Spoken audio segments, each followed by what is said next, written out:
Welcome to ICL on a Wednesday. That day of the week that JDZ says is the best day, but it's not Wednesday, it's Tuesday. I'm a liar.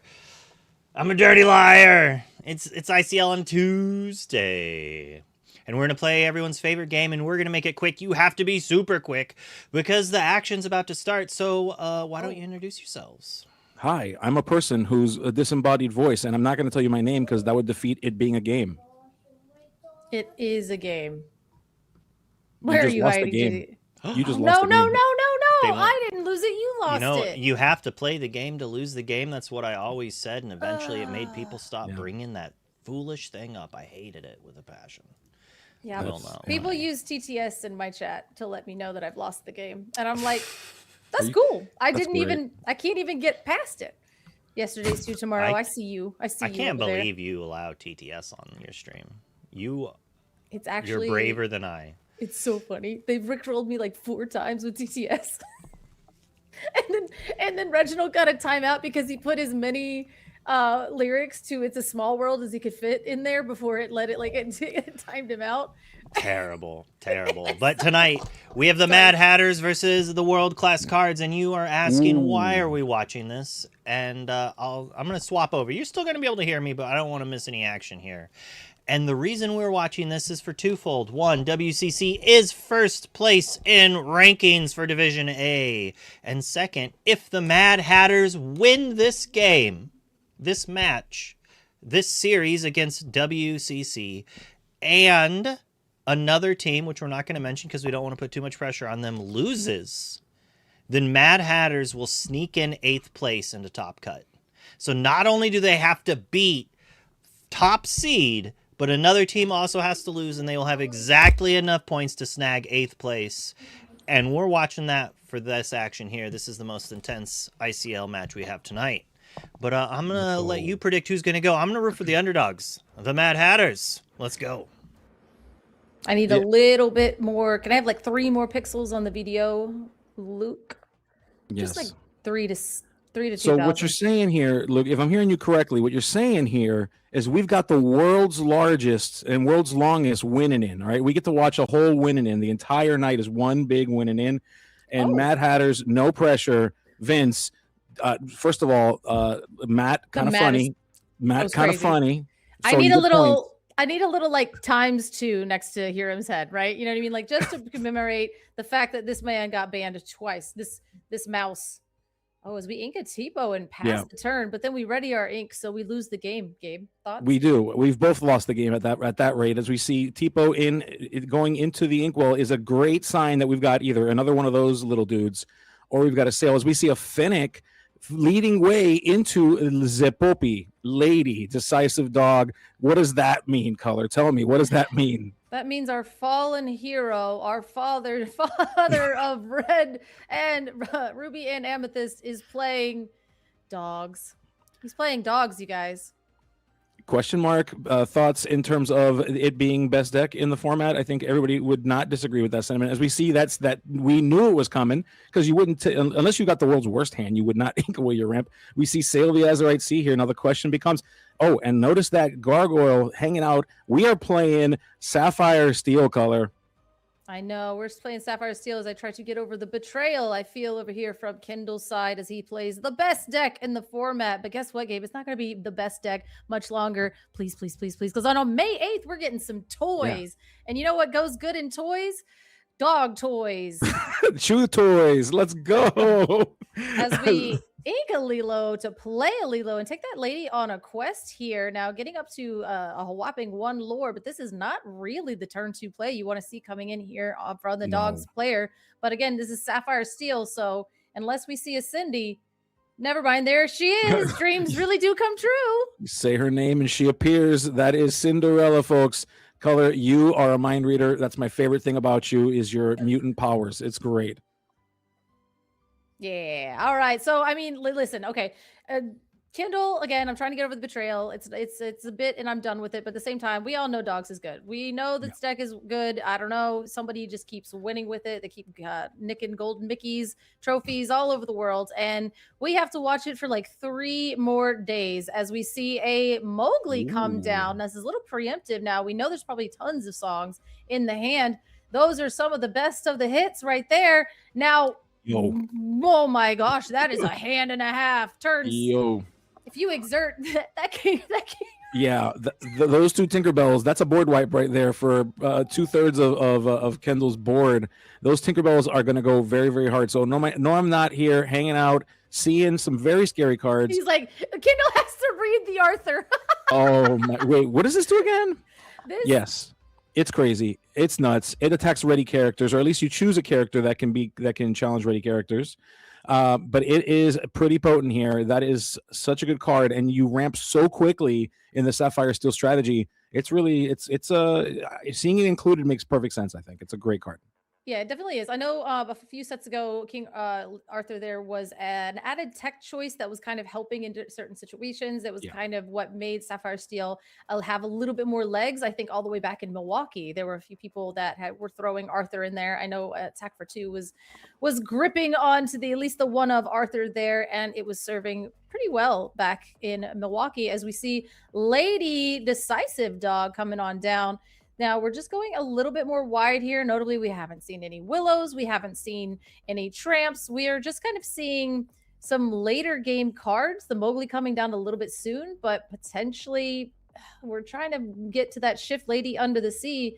But unfortunately, I don't know how many things in Vince's deck are going to be affected by that as we ink the Tinkerbell to then play a Tinkerbell. Yeah. So whatever we drew either was really, really good or we were not willing to give that up as an inkable here. Vince saying essentially, I don't need both of these girls. I just need one giant fairy. And you know what? That's pretty good because that one giant fairy equates to about half of the willpower of the characters that are down here. Lady, a third away from being banished, as Kendall is going to have to survive the onslaught. To the point that you were making, though, Color, I mean, a lot of these choices feels like non-choices. It feels like these were the cards that were in Kendall's hand. These were That's Adela's Moon Lullaby. It is. Yeah, into a Shift Lady Under the Sea, and then never mind. That would be, I was about to say, everything seems really great because we have that Arthur in hand, but at the same time, if we see Adela's Moon Lullaby into a Shift Lady into Under the Sea, then we're probably pretty upset. And that seems exactly like Kendall has going here. And we shifted the lady. Do we have the other? Of course we do. And it's the Under the Sea. And now those plans are gone. And Gabe is acting. is gone to the dark side. Thoughts?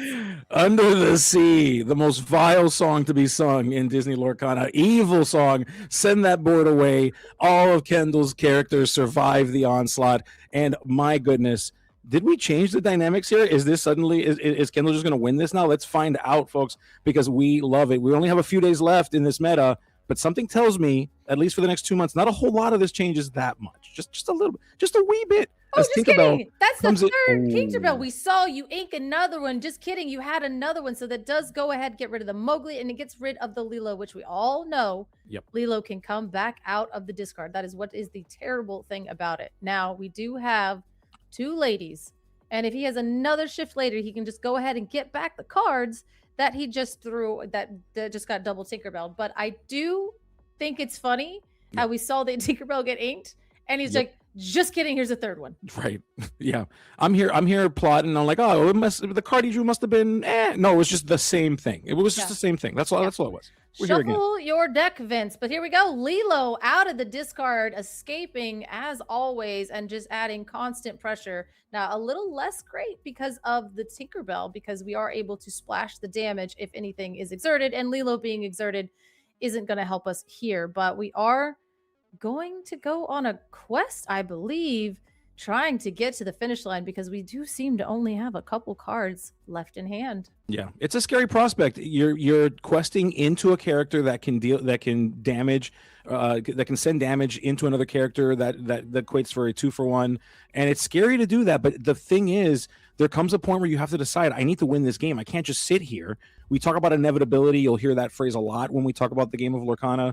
Inevitability is on the side of the person whose deck contains the larger threats, the more dangerous threats. And so Kendall, understanding that about where he stands and what his position is in this game, can't let Vince just keep drawing cards and not do nothing about it. I would love to see ink into Vincenzo. And I don't think that Kendall would love to see that, No. but I would love to see that. Oh, well, is it another Tinkerbell? Because that's actually okay. All right. As the Goliath comes down, now that is going to be able to refill our hand. But of course, here we're probably going to challenge into the 0-3 lady, get rid of that, splash the damage onto the larger lady, and kind of get going from here. Now, Kendall is at 4 ink, which means he could hard play a lady out of hand if he has an inkable. So up until this point, he's had it, but now does he still have it? That's going to be a good question. I mean, this is a rough spot to be in. We see that Nani coming down, the stage manager. She took some time off of managing Lilo and Stitch, and now she's going to find another talent potentially to bring to Kendall's hand as Kendall decides who the next contestant is on Lorcana's Got Talent. Let's see. Right. And now because of that Goliath on board, Kendall is going to be able to have at least 2 cards in hand at the end of their turn, whether he discards down, which Dogs is not drawing a ton of cards. So more than likely drawing into 2 more cards at the end of the turn. So the Goliath is kind of going to be a draw engine that will benefit Kendall more so than Vince, I believe. Yeah, that seems about right. I mean, Kendall has to keep pushing the envelope here, has to keep putting down characters. Vince, of course, is this color pairing notorious for characters that when they enter play, put damage on characters like the Tinkerbell that we see here that can challenge and then deal additional damage to other characters. So these characters that are on board right now for Kendall, not feeling super great, but if we can amass a large enough board, we can overcome this. However, Vince is going to be very, very happy with a lot of these character choices that are coming down onto the table. Yeah, the only thing that Kendall can do at this point is probably overwhelm. Now, we do know that there is still the Arthur in hand. So I believe at this point, he is just trying to get as much lore as possible, knowing that anything going left unquested that we're trying to save for shenanigans later will probably be at the mercy of a Tinkerbell or a Goliath, depending on how we choose to use our Arthur, which now I think, knowing that Kendall being the type and caliber of player he is, I'm excited to see him get himself out of this. Yeah, I agree. And it's being able to get out of this thing is going to be a wonderful lesson for all of the dog players that are in the chat right now. So that way, whenever you face them, Color, they get to be even better. So I hope you're ready for that. Okay. Yeah, we're going to get a master class, or we're just going to be like, nope, Sapphire Steel just got it like that. As we are kind of sitting here taking some time thinking about our quest, because again, we know the Arthur's in hand. So we're actually challenging in, doing damage with the Tramp that just came down, that now added a bunch of willpower to the Lilo, then challenging in and actually doing 4 damage. Not enough to take her out, but enough to make sure that when she challenges, it's going to hurt. Yeah, and I think this is a good play here. Kendall is deciding, rather than letting Vince take control of the game, Kendall's deciding, you know what, if you're going to be getting rid of these characters anyway, I get to choose those characters. Just kidding. Vince is going to choose a character, and I believe, yes, the target was to choose the Tinkerbell, so Tinkerbell can challenge ready characters. That's what the King Arthur says, and the Tinkerbell is now deciding who to challenge into, and this will represent that Tinkerbell going away, because that Tinkerbell is 1 willpower shy of being banished. However, it not without sending away 2 more characters. That Tinkerbell was pretty high value. It took out 5 characters this game. It was crazy. Right, and the Arthur does give resist, so it will be able to leave your Tinkerbell standing. But worse. Yeah. So he's like, oh, turns out resist is good, everyone. Resist is still very, very good. So we will be able to just go ahead and throw that Nani back into it. But we know now Kendall baited out the Arthur. We've used that ability. That's gone unless he's got another one in hand over here for Vince. So we have a Nani, which is an excellent way to continue to rebuild. Yeah, which is what we got to do. Kendall identifying that, seeing more Lilos, more characters, more lore pressure. Vince here putting down 1 character a turn, a pretty common staple of the Sapphire Steel strategy, even at the 8, 9, and 10 ink counts. Not really super great at putting down more than 1 character. as Kendall says, I'm going to just continue to lay down and make sure that I have a wide board with this Bobby and this Lilo hanging out here. And definitely with the Goliath on the board, that is, like I said before, it is refilling Kindle's hand. And then the cards like Nani to kind of accelerate that card advantage. And then if we were to end up getting a Tramp as well, you're going to go so wide and you're going to have so many cards. We saw that Bobby come down, discarding a Lilo, which is exactly where she wants. So now I think we have 2 Lilos available to us at the beginning of each turn, which again just makes this deck relentless. Now, the longer the game goes on, we are only at 4 lore and Vince is at 2. We see another Goliath to go down into the Inkwell as we play a Sail the Azurite Sea, which usually means Sapphire Steel is trying to build up their second part of their game plan. Yeah, that's the onslaught. Speaking of game plan, there's a dude with a plan, and boy, oh boy, are we going to send away that Nani. 3 damage to any character, good enough for the strongest, most healthy character on the board, and then also going in and dealing with that Lilo, who was already exerted, because of course that's how the escape artist effect works. So there you go.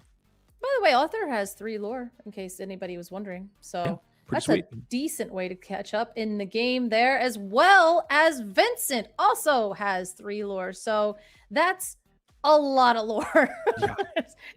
I'm not good at math, but I think that's a lot of lore, Gabe. It is a ton of lore. Yeah, I mean, that represents about a 2-turn clock. 8 plus 8 is 16 on top of the 5 that Vince already has. That's bad. You're also not good at math. I caught you. I'm terrible. That's why I talk about this, and that's why I don't play it. That's why I talk more than I play. I tell you what, as we see Kendall here hanging out with more of these Lilos, just saying, hey, you know what? I'm going to keep distracting you, and hopefully you fall for these distractions and you stop questing and you just deal with my characters. Absolutely. Yeah. So being able to just jump 4 lore out of the discard at the beginning of each turn for a measly 4 ink, especially for this deck, and with the amount of cards we have been drawing off of the Goliath, you shouldn't see that much ink from your dog's opponent. But when they have this many cards in hand, it doesn't matter. We see an Ursula going into the discard off of the Bobby here, and we can ink and pay whatever other 2-drop we have. And it's not a Mowgli. We don't care. We just inked an Ursula and a Mowgli. What are we playing? I think we're just trying to take advantage of that Goliath. We're just trying to see as many cards as possible, get as much ink as we can. At this point, it was just a matter of getting that hand empty to draw those 2 cards, because Kendall just wants to keep applying pressure. And the best way to do that is a combination. You need a lot of ink. You need a lot of cards.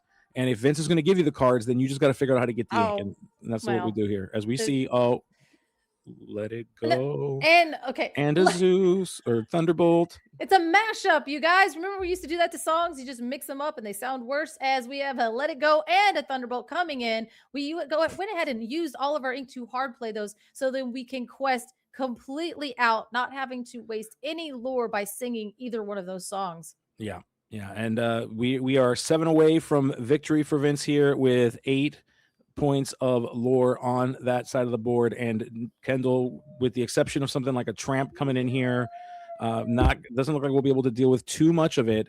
However, we do have a ton of ink sitting here, so Kendall's going to have to figure out a way to effectively use this ink to manage this board and try to get control, or else Vince will take this game and it will be a game 2 with Kendall being able to go first in the next game. The only thing I can think of here that is in Kendall's deck that could do anything about this, is we've got about a total of 30 strength onto the board right now. So, I mean, I suppose you could... Yeah, there's not a lot we can do in dogs right now. I was like, I mean, I'm sitting here thinking, like, if there is a miracle way of getting a 6/5, a 2/8, and a 3/6 off the board with dogs, like that's typically the weak side of the deck. Is, big old haymakers, as we're seeing over here on Vince's side. But Kendall said, never give up, never surrender. Look at him. I agree. One of my favorite games to play when I'm playing Lorcana is make up a card in my head and hope that card suddenly existed and I didn't know about it. And for whatever reason, I put it in my deck and it answers this problem. And that's just not going to happen here. But Kendall might actually have an answer here. We are turning ink sideways. We are playing ladies. Okay, it looks like we might be trying to collect some advantage here in the form of potentially a Tramp. Well, I was about to say, if we shift the lady, so we have the lady come down, we shift the lady, then we grab back Tramp, throw Tramp down, and then grab that ability to do the, yep, okay, so we're going to do the big old tramp. We've got some power here. Okay. Yeah, this game is not Definitely. over. This game is not over. We might still have something to do with it. Kendall's I ain't heard no bell. We're gonna show the cards we're throwing away. Oh no, those are not the cards that you wanted to see. No, they're not. Lady Family Dog into a Chromacon, and that's right there. It was in hand. All right. I thought we were gonna have to get it with a lady, but the tramp comes down and does 1, 2, 3, 4, 5, 6 to that Bobby. That Bobby's got the biggest hands in the West as he takes down the Arthur and takes away 3 lore, keeping us right off of questing this next turn. Hey, Yeah. he found an answer. He found it, folks. He found it, and Kendall's gonna have to find it again and again because these characters with all their lore is still a problem. The game is not over next turn, but Kendall's gonna get to draw 2 cards. That Goliath has survived the plan of Kendall, and I'm sure that was part of the plan, was making sure that we can keep fueling our hand. Absolutely. Keeping that, opting to get rid of the Arthur, which did have 3 lore. We couldn't get the 8 out of here, but we did get that one as Pete, Ghost of Future Christmas, goes into the thing, and Namari. Oh, wow. That's actually a lot of things I said wrong there, but Namari comes in and we sing a Let It Go onto the tramp. Yep, we do. That was enough ink to do both of those things. So Vincent is in a very scary spot, or at least in Kendall's perspective. Went ahead and quested all the way up to 18, presented a character that is pretty beefy, pretty scary in that Namari, and Kendall is going to have to either answer all 3 characters somehow or pass this up. We're going to take a look. We're going to draw a card, and then Kendall will indicate whether or not this game needs to continue. Taking a look here at the hand, taking a look at the ink, you'll see Kendall is doing the math, just running through the lines and making sure. That Namari is approximately a 38.5, so that's really good because her strength is equal to the amount of cards in your discard, which means it's probably quite far away from Adela's Moon Lullaby into an Under the Sea. Yeah. Now we will be able to get a Vincenzo with the Under the Sea. I don't think we could even get rid of the Goliath with that as well. So there's a lot of different things that would have to happen to make sure we get that. And scooping is actually the thing as we go to the next game. But you know what? I respect double checking. I respect looking at the hand. I do think, having seen a lot of players play this game, especially newer players, I do feel that there's a lot of times that players are giving up a game when there might be a line, or they get overwhelmed, or they get frustrated. So really, really good show of just take a moment, just pause. Are you losing? Sure. But let's just make sure. And I think that's a good lesson for everybody to learn here. Absolutely. At least for me, because I once I feel like I know I'm losing, I'm like, this game's stupid. Let me go to game 2. And that's why we're here in the booth and not over there. That's why neither one of us have a World Championship 2026 vibes match. Bingo. We watched Kendall like riffle shuffle his cards, but only lightly. Yes. So gingerly, so softly. We love to see it. Beautiful. Which I gotta say, great form on that riffle shuffle, Kendall. Fantastic form, dude. Like, if you're gonna do it, you might as well. Yeah, like just go in. You know, I strongly advocate for minimum rarity decks because I love a good riffle shuffle. It is the one true way to actually randomize your deck. I think even the overhand shuffle, you got to do it like 9 or 10 times, I think the math says, in order to get a proper randomization. Where with a riffle shuffle, it's like 6 or 7. 6 or 7 riffle shuffles is enough. That's all you need, you guys. Yeah. All right, as they take enough time to actually shuffle their decks, which, you know what, that's like one of the things. We were like, okay, I'm in a tournament and we go to the next game. I'm scooping and I'm sitting here and I do that thing where like I stare at the ceiling and I look like I'm being like respectful, but really I'm like thinking of all the things that I did wrong that last match. And I'm like, okay. And then I like drop half my cards. And I'm like, oh, okay, well, so definitely. Yeah, you're like, how did I get here? Yeah. Yeah. I bet you're wondering how I got here. So shuffling is my least favorite part of this game. Not gonna lie, real bad at it. The least favorite part is crazy. We can unpack. I'm gonna need you to talk to your therapist about that so we can unpack that in the next session. That's crazy. I don't have time. So many issues. Yeah, so many issues. It's like, honestly, that's too many times. But what is Habibi talking about being lazy? Let's see. Who knows? Habibi talks about a lot of stuff. He's crazy. I love him, but he's crazy. Yeah. Oh, nice. Speaking of crazy, we just got it in from production. Gabe now talked crap about Habibi and will be casting round 3 with him. Let's go. I love it. Habibi will be able to fight back. Actually, this is I hate to break it to you. He was going to fight back no matter what. Habibi fights back. pretty regularly, and I got to say I respect that about this guy. Keep the same energy my guy just said. Yes, don't worry, baby. I will. We'll love it. Round 3 is going to be so good. It's going to be so good. Oh, right. goodness gracious. I can't wait. I'm going to have a good time. As we get through all our altar phase, why is that so hard to say? My God, getting through our altar phase, it's not mine. Getting through their altar phase. It's Let's our see. altar phase. Listen, see, this is the ICL. We're workshopping all of it as we get through the altar phase, the one and only of this entire night. Just kidding. We're inking a rhino and passing. At least. Nah, we had a lady. Yeah, lady's pretty good too. This is an interesting inclusion. I think a lot of people are deciding whether this lady is good enough or not for the deck. There's a lot of space, a lot of decisions being made about how this deck is meant to look as we kind of approach these last few months of this format in terms of like pre-rotation versus post-rotation. Of course, it goes away, but as we get new cards with the Wilds Unknown, this card was already leaving the deck prior to Wilds Unknown, so I have to imagine that there's even less space as we see Mulan finding her way here, more filtering for Vince to try to get to some of those scary cards. As we do make sure that we discard off of the Mulan, because that is what the card says. But yeah, I'm taking that lady out of there and I'm throwing Woody right on into the deck. And then I'm taking all of the other dogs out of it, except for probably Tramp. And we're doing toys plus one dog as Della's Moon Lullaby goes into the Inkwell as we go for the Mowgli. Let's see what you got, Vince. Show me your cards. Oh, as we have a lot of hits here. Mowgli does say that you can take a look at the card and then they get to choose which non-character card they would like to put in the discard. And we go for the uninkable. Yeah, but take a look here as we see there is no ramp in that hand. There is no sail. There is no Tipo. Vince is in for a bad time, color. This is going to be a bit of a slow start, it looks like. Off the top of the deck, is it the ramp? We did the little deck pat. If we don't get turn 2 ramp, it doesn't look like we did because we're kind of slow rolling it here. Yeah, there ain't no way. Was it a sail? Was it a Tipo? Are we going to have to all disassociate because we didn't get turn 2 ramp? It was a Tipo! Yes! Yes! What? Yes!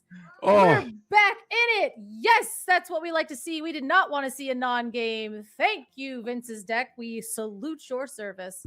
That was crazy. That Tipo. I've never been happier to see a Tipo. Let me tell you what, because usually I'm pretty sad when I see a Tipo because it's usually against me as Bobby finds its way here onto the table. More filtering, but this time on Kendall's side. Kendall trying to get to some of these tools. So Vince in a game here, not too slow, able to get that ramp down, but Kendall's going to have to respond in kind. What else do we have? And of course, it is another one of these ladies. Once we get a tramp down, that's a lot of speed. Yeah, definitely seeing it here. As now, notably, we haven't seen Grandmother Willow or anything of the like to accelerate this game. Kendall's been playing, dare I say, a fair game of dogs so far. I know. That's crazy. That's a crazy thing to say about dogs. I mean, to be fair, he has 2 ink in all of these characters, so I don't know how fair it is, but at the same time, like, it's not as scary as it's normally been, but it's kind of frightening, I guess. That's true. Another Tipo. Bro, I watched you shuffle. What is happening here is the Cinderella Dreams Come True comes on down, ramping one more time, putting another ink into the Inkwell to accelerate us on 2, 4, 6 to infinity and beyond, as they say. It is, yeah. And that one ink, or that one lore, I should say, from that Tipo might be a big one. Who knows? If Vince wins by 1 point, we'll know that it was all because it was on the back of this growing boy Tipo. I'll tell you right now. I won't admit it. I'll never admit it. As we see the lady going into the Inkwell to play the tramp. There he is. Kendall was setting up for it. It's fair. Look at him. So you draw a card for every single character on the board besides Tramp, which is, hey, that's how it's balanced. Then you have to discard the 4 cards. But guess what? We had a couple cards in hand, so we get to choose the best one. Yeah, it's the best one. Kind of sweet. It's kind of a sweet card. I'm sure some people would agree with the sentiment that it is a very good card. I'm sure only a few people. Very good. Bordering on the fact of get it gone, but that's okay because it is May 5th, and by July 17th, you can't play that in core anymore. Get that in Infinity, where Prince John lives and laughs and laughs and laughs.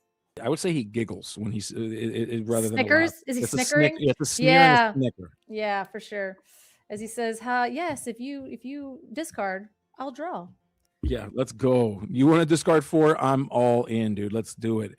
It's scary as you mentioned, we're approaching into the infinity portion of the format as we see some DLCs that'll be happening in that format. Lots of players really excited about the prospect of playing Infinity, myself included. I'll be there. Come by and say hi. And you know, I don't know, I'll give you a hug or something. Just don't be sick if you're gonna give me a hug. That's my only Oh request. my God, if you come to the DLC and hug me while you're sick, It's on like Donkey Kong. I'll tell you right now. We're not. I'm gonna challenge you, and then you will be banished. Yes, we will fight in a cloud of hand sanitizer mist. Okay. Oh goodness. So we see. Oh my God, the board. yeah. That's that. Yeah, the board doing board things. We see Sapphire Steel doing Sapphire Steel things, organizing the cards, choosing who to quest with. Vince says these two. You can have these two. As Tipo and Cinderella go on a quest now. Notably, this is Sapphire and Steel. It is one of the best princess decks in the format. That Cinderella is actually very good for us because the Namari can't coming down will be able to trigger the Cinderella. So then you can then put a card into your inkwell to draw another card, effectively filtering and ramping through your deck as fast as possible. There are not a lot of decks in this game that take advantage of that princess tag as well as Sapphire Steel. Yep. And I think that's really funny because our Sapphire Steel community is, the front runner for the princess deck. Yeah. I kind of I love how fitting that is. It's great. Yeah. I like to think of R&B wearing a princess dress. It's great. It's fantastic here. He As we probably see, has a tiara. he likely. I may have gifted him one. It's actually possible. We see Kendall's having to decide what this looks like, and Kendall says, "You know what I liked so much last turn? I'm going to go ahead and just do that again. I'm just going to see 5 more cards." So nice. You played him twice and your opponent cried as the tramp street smart dog comes in. Actually, I don't even enterprising dog. I don't know. He's doing too much, but that is a street smart dog. You were correct. He is a street Trust your dog. instincts, Color. Trust your instincts. You were right. Yeah. You're like, I was right, but sometimes I'd rather be wrong. 3 more days, you guys. 3 more days. And the landscape of this will be slightly different. Yeah. There'll be a toy in between all these dogs for at least 2 months. Yeah, for 2 months. Let's just get through it, guys. That then plays a bunch of freed puppies and dogs. It'll be fine. Quests, and then draw. Oh, by the way, you draw a card when you quest with the people. You draw. But if you put too many, if you put too many toys in there and sing, I was like, friends like me, friends on the other side. You got a friend in me. There we go. Yeah. Then if you put too many dogs in your toy deck, then you won't be able to use it. You got a friend in me. So I say get it out of here. I drawing a card and playing a free 2-drop. We don't need that song. We'll figure that out, folks. That fine. Song gets you the Woody if you miss him, though. God, it's so good. So does Bobby. Oh, it's so good. If I draw more cards, we'll workshop it. Okay, we'll workshop it. We'll put it together. I promise it'll be fine. A 5-drop on Inkable. It's fine. We'll be good. Don't worry about it.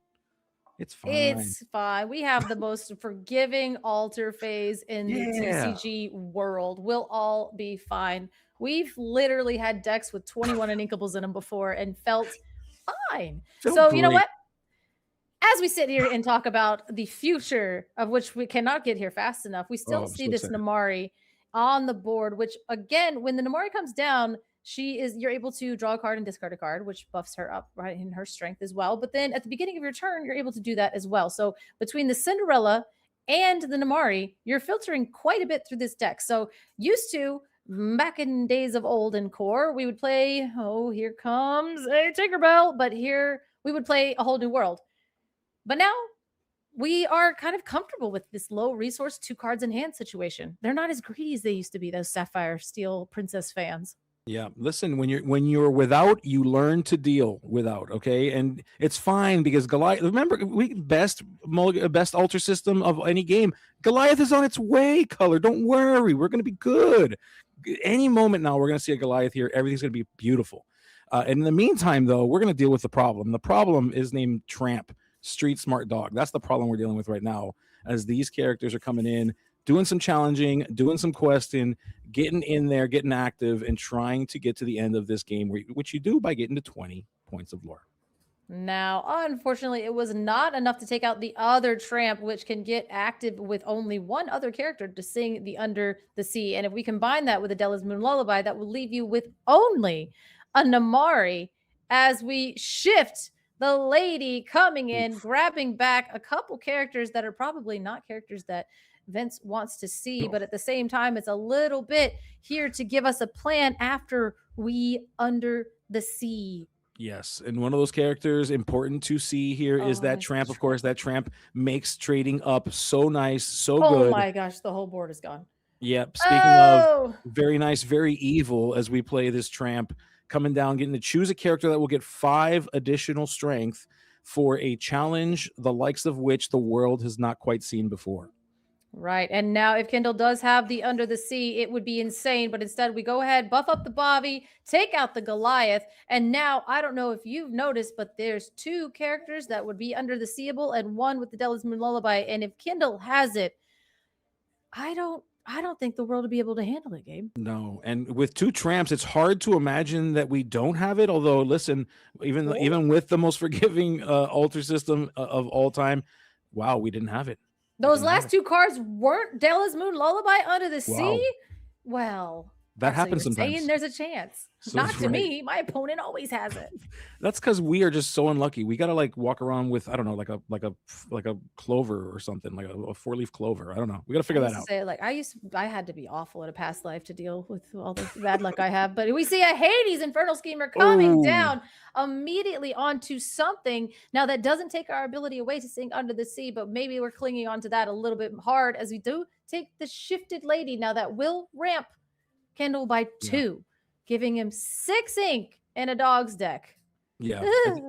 It's an interesting choice. I think to the point that you were making, though, if it doesn't get you off the math, then really I need to worry about the thing that is the biggest threat to me, which is a character that can deal damage, that can deal with my Cinderella, versus the tramp, which is it can be a good quester, it can sing songs, but it doesn't do a very great job into challenging a whole lot of the characters that Vince will have, except for maybe that Mulan. However, it is now Kendall's turn, and Kendall now is sitting with 6 ink, and 6 ink is not a thing you want to give a dog player because that is like 4 characters. If Kendall can figure out a way to get those characters in the hand.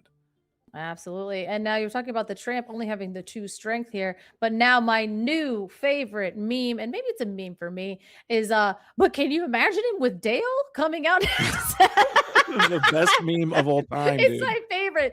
They're like, he's so good with Dale. We can't say that. Listen, PSA, we can't say that about every card in Wilds Unknown. Okay, you just can't keep saying that. But it's really good with Dale. Yeah. I need you guys to just take it Dale a notch. You know what I mean? Like, yeah, relax. Well, listen, Dale is cool. Okay, relax with the Dale stuff. I get it, but Dale in this deck is probably going to be a 2 of. This is not like a 4. If you're playing 4 of Dale, then I don't know what you're doing with the rest of your deck.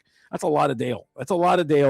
And don't get me wrong, he's pretty good, but my goodness, dude, just ease up on people that keep stuff. saying the Dale Earnhardt Jr. catchphrase that they used to say back in the day. I don't remember it. Anyway, I don't remember that either. Yeah, okay. Somebody said it to me, and I was like, "Oh my god!" As we did No. play the lady to get back a lady, and we're just kind of sitting here playing with the enormous inkwell that we have, building up the board and kind of diversifying our threats in situations where it's like I'm not sure what the answer is, but it is definitely something. As we go ahead and clean up that Mulan, getting it off of the board, and also putting a Mowgli into the discard, which is not nothing because if we do get that back, it might be able to save us from some shenanigans that Vince might have coming up here. Yeah, it can be extremely relevant. We know that there are plenty of actions, and what else is relevant is multiple infernal schemers here, as we see a second one coming down, dealing with it, and then on top of that, we're going to go ahead and send a Strength of a Raging Fire. That was not what Kendall wanted to see. That is a tough place to be. What a fantastic turn for Vince. He's got to be feeling good about this game right now. Yeah. I mean, like having back-to-back Hades is usually, there are not many decks, I would say, that can deal with Hades into a Strength of a Raging Fire off of the 2 things. Now, no, I'm not bored, looking a lot more clean here as we go for the Bobby Zimmerowski Cheese Whiz Kid. He will be able to draw a card and then discard another card. Yeah. Which, I mean, if there's a card to discard, it's that Lilo Escape Artist. That's where you want it to be, as we have tons of ink to just keep bringing that out turn after turn. Kendall going to get a chance to do that as soon as the turn starts for him. But in the meantime, finally, just completely we missed her, which is funny to say because that card can be so valuable and so bad when I have to see it on the other side of the table. But we haven't seen her in these past 2 games. Finally making an appearance is Grandmother Willow. Which is kind of crazy because at this point, we don't need any more ink, but we need cards. And that's actually a tragedy coming in. But Kindle has a little more up his sleeve here with potentially just continuously going wide. And now, even though we have such a good lead on the other side, we have that Tinkerbell, we have we have all of the Lords of the Dead hanging out. If we go wide enough, unless Vince is a madman and rocking a mob song, going wide is kind of a problem for a deck that's only going to be playing one large character per turn. Yeah. I mean, that's some might call that the understatement of the year there with all the problems that might exist. Kendall, I mean, it's a really hard place to be. Sapphire Steel, not a fantastic matchup because of the density of threats, the ability to deal with characters, all of the entering the play abilities that just continue to deal damage.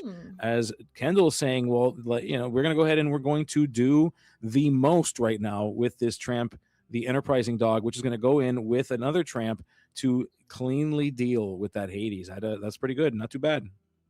Definitely there. Now the tramps being into the discard. We've already seen 2 ladies shifted on and actually hard played. So that is 2 less in the deck to be able to start continuing to recycle the deck. But the fact that Kindle is having to fight to challenge back like this and do so much to get all of these threats off of the board on Vince's side, with Vince being at 8 lore and Kindle being at 2. Now we know there's a lot of things that can happen in between here and now. This game is not over, and it's actually getting to the part where I dare say, just kidding, Strength of Rage and Fire, the game's over. GG. Colors calling for GG. Just throw up the flag apparently here as we send that Grandmother Willow away into the discard pile. I can't with you, Color. I can't. Oh my goodness. As we see the Infernal Schemer and the dreams coming true as we go up to 11 lore, going on a quest, opting to keep the Tinkerbell and a quest as well, going up saying, you know what, I'm at 13. Who's the aggro deck now? Right. World's weirdest reversal. This is a Freaky Friday situation. If I ever saw one, this is nuts. Oh my gosh, sitting here counting our ink, trying to figure this out. Now, we do have a couple Lilo escape artists in our discard, which is a good sign, but also a bad sign because, we're trying to do a little bit more with our ink here. And unfortunately, that Tinkerbell just menacingly sitting over there. Now, if we happen to have the 3rd tramp in our deck, potentially in our hand, we might be able to get rid of the Tinkerbell, which allows us to do a little bit more questing here. But hey, there's that tramp, which is actually the 3rd Street Smart Dog that we found. I don't know how many cards in hand we had, so I'm not sure how many. It wasn't many. It was like 1 or 2 tops from what I could tell the way he was holding it, but I could be wrong, but it didn't look like a lot. But yeah, a tramp would be big here. I think a lady would be pretty big here as well to be able to bring back the tramps that were sent to the discard pile. Maybe even going as far as if you wanted that second tramp in the discard pile, sending your tramp into something just to be able to boost up more characters, deal with this board, and start to go on a pretty clean questing fest here. Kendall's sending away a number of cards, including some Delamoons and including an Under the Sea here. Which is tough, but you're at a different phase in the game and you got to do what you got to do. Absolutely. As we do see 1 ink being paid here to potentially, it's another tramp as Bobby goes in, challenges in, and probably takes care of that Tinkerbell. Now that is actually huge here, making sure that Tinkerbell isn't threatening our board so much. And if you could see how wide we're taking everything on a quest, we're questing, we're going, Tinkerbell is out of here. And now we are at 7 to 13. Yeah, the lady's ability finally being able to kick in with the tramp being down here. The Tinkerbell was the mitigating force, forcing Kendall into a position where it was just completely devastating to quest into. So being able to do with that Tinkerbell, very, very big here. Vince, though, if we have another Tinkerbell to put down, could be a problem. However, Vince is going to go ahead and deal with the board first, it appears. No. No, just kidding. No. Choosing to sing Strength. It's the 3rd Strength of a Raging Fire as we go ahead now and sing that onto that, getting rid of this and challenging and cleaning up this board a little bit better. Hate to see it. They always have it for our Sapphire Steel hero. Yeah, they 100% always have it sitting on that hand, just playing one card at a time. And every card you want is always at the top because you built this thing to be very top heavy, and it's very easy to get to that when you're ramping on 2 and then Cinderelling on 4. Cinderelling, Cinderelli, as the little mice say. Going to go ahead as we see Kendall thinking through what we need to do to try to get to the end of this game and not lose this one 2-0 to the Mad Hatters to Vince, as we see a lady, the decisive dog. Yeah, production just like wingle jingling with his mic there, trying to make weird Cinderella jokes with us. Man, he just comes in and he says like 2 words, and then my brain fries. I have no idea if you could hear him, but Luke's in our heads. Yes, yep. I hear voices in my head. They talk to me, and I understand. And its name is Luke Wonderland. And they all sound like Luke. Yeah. And that's another one for my therapist. As we sit here, Kindle, taking a little bit of time to see if we're just going to go on a quest here, getting 2 more lore going up and just they're challenging, getting rid of that Cinderella. And then we're just going to take that on a quest because that's 4 lore. We will be able to get up to 17 here, but it is that our board is quite wide. It's 11 to 15.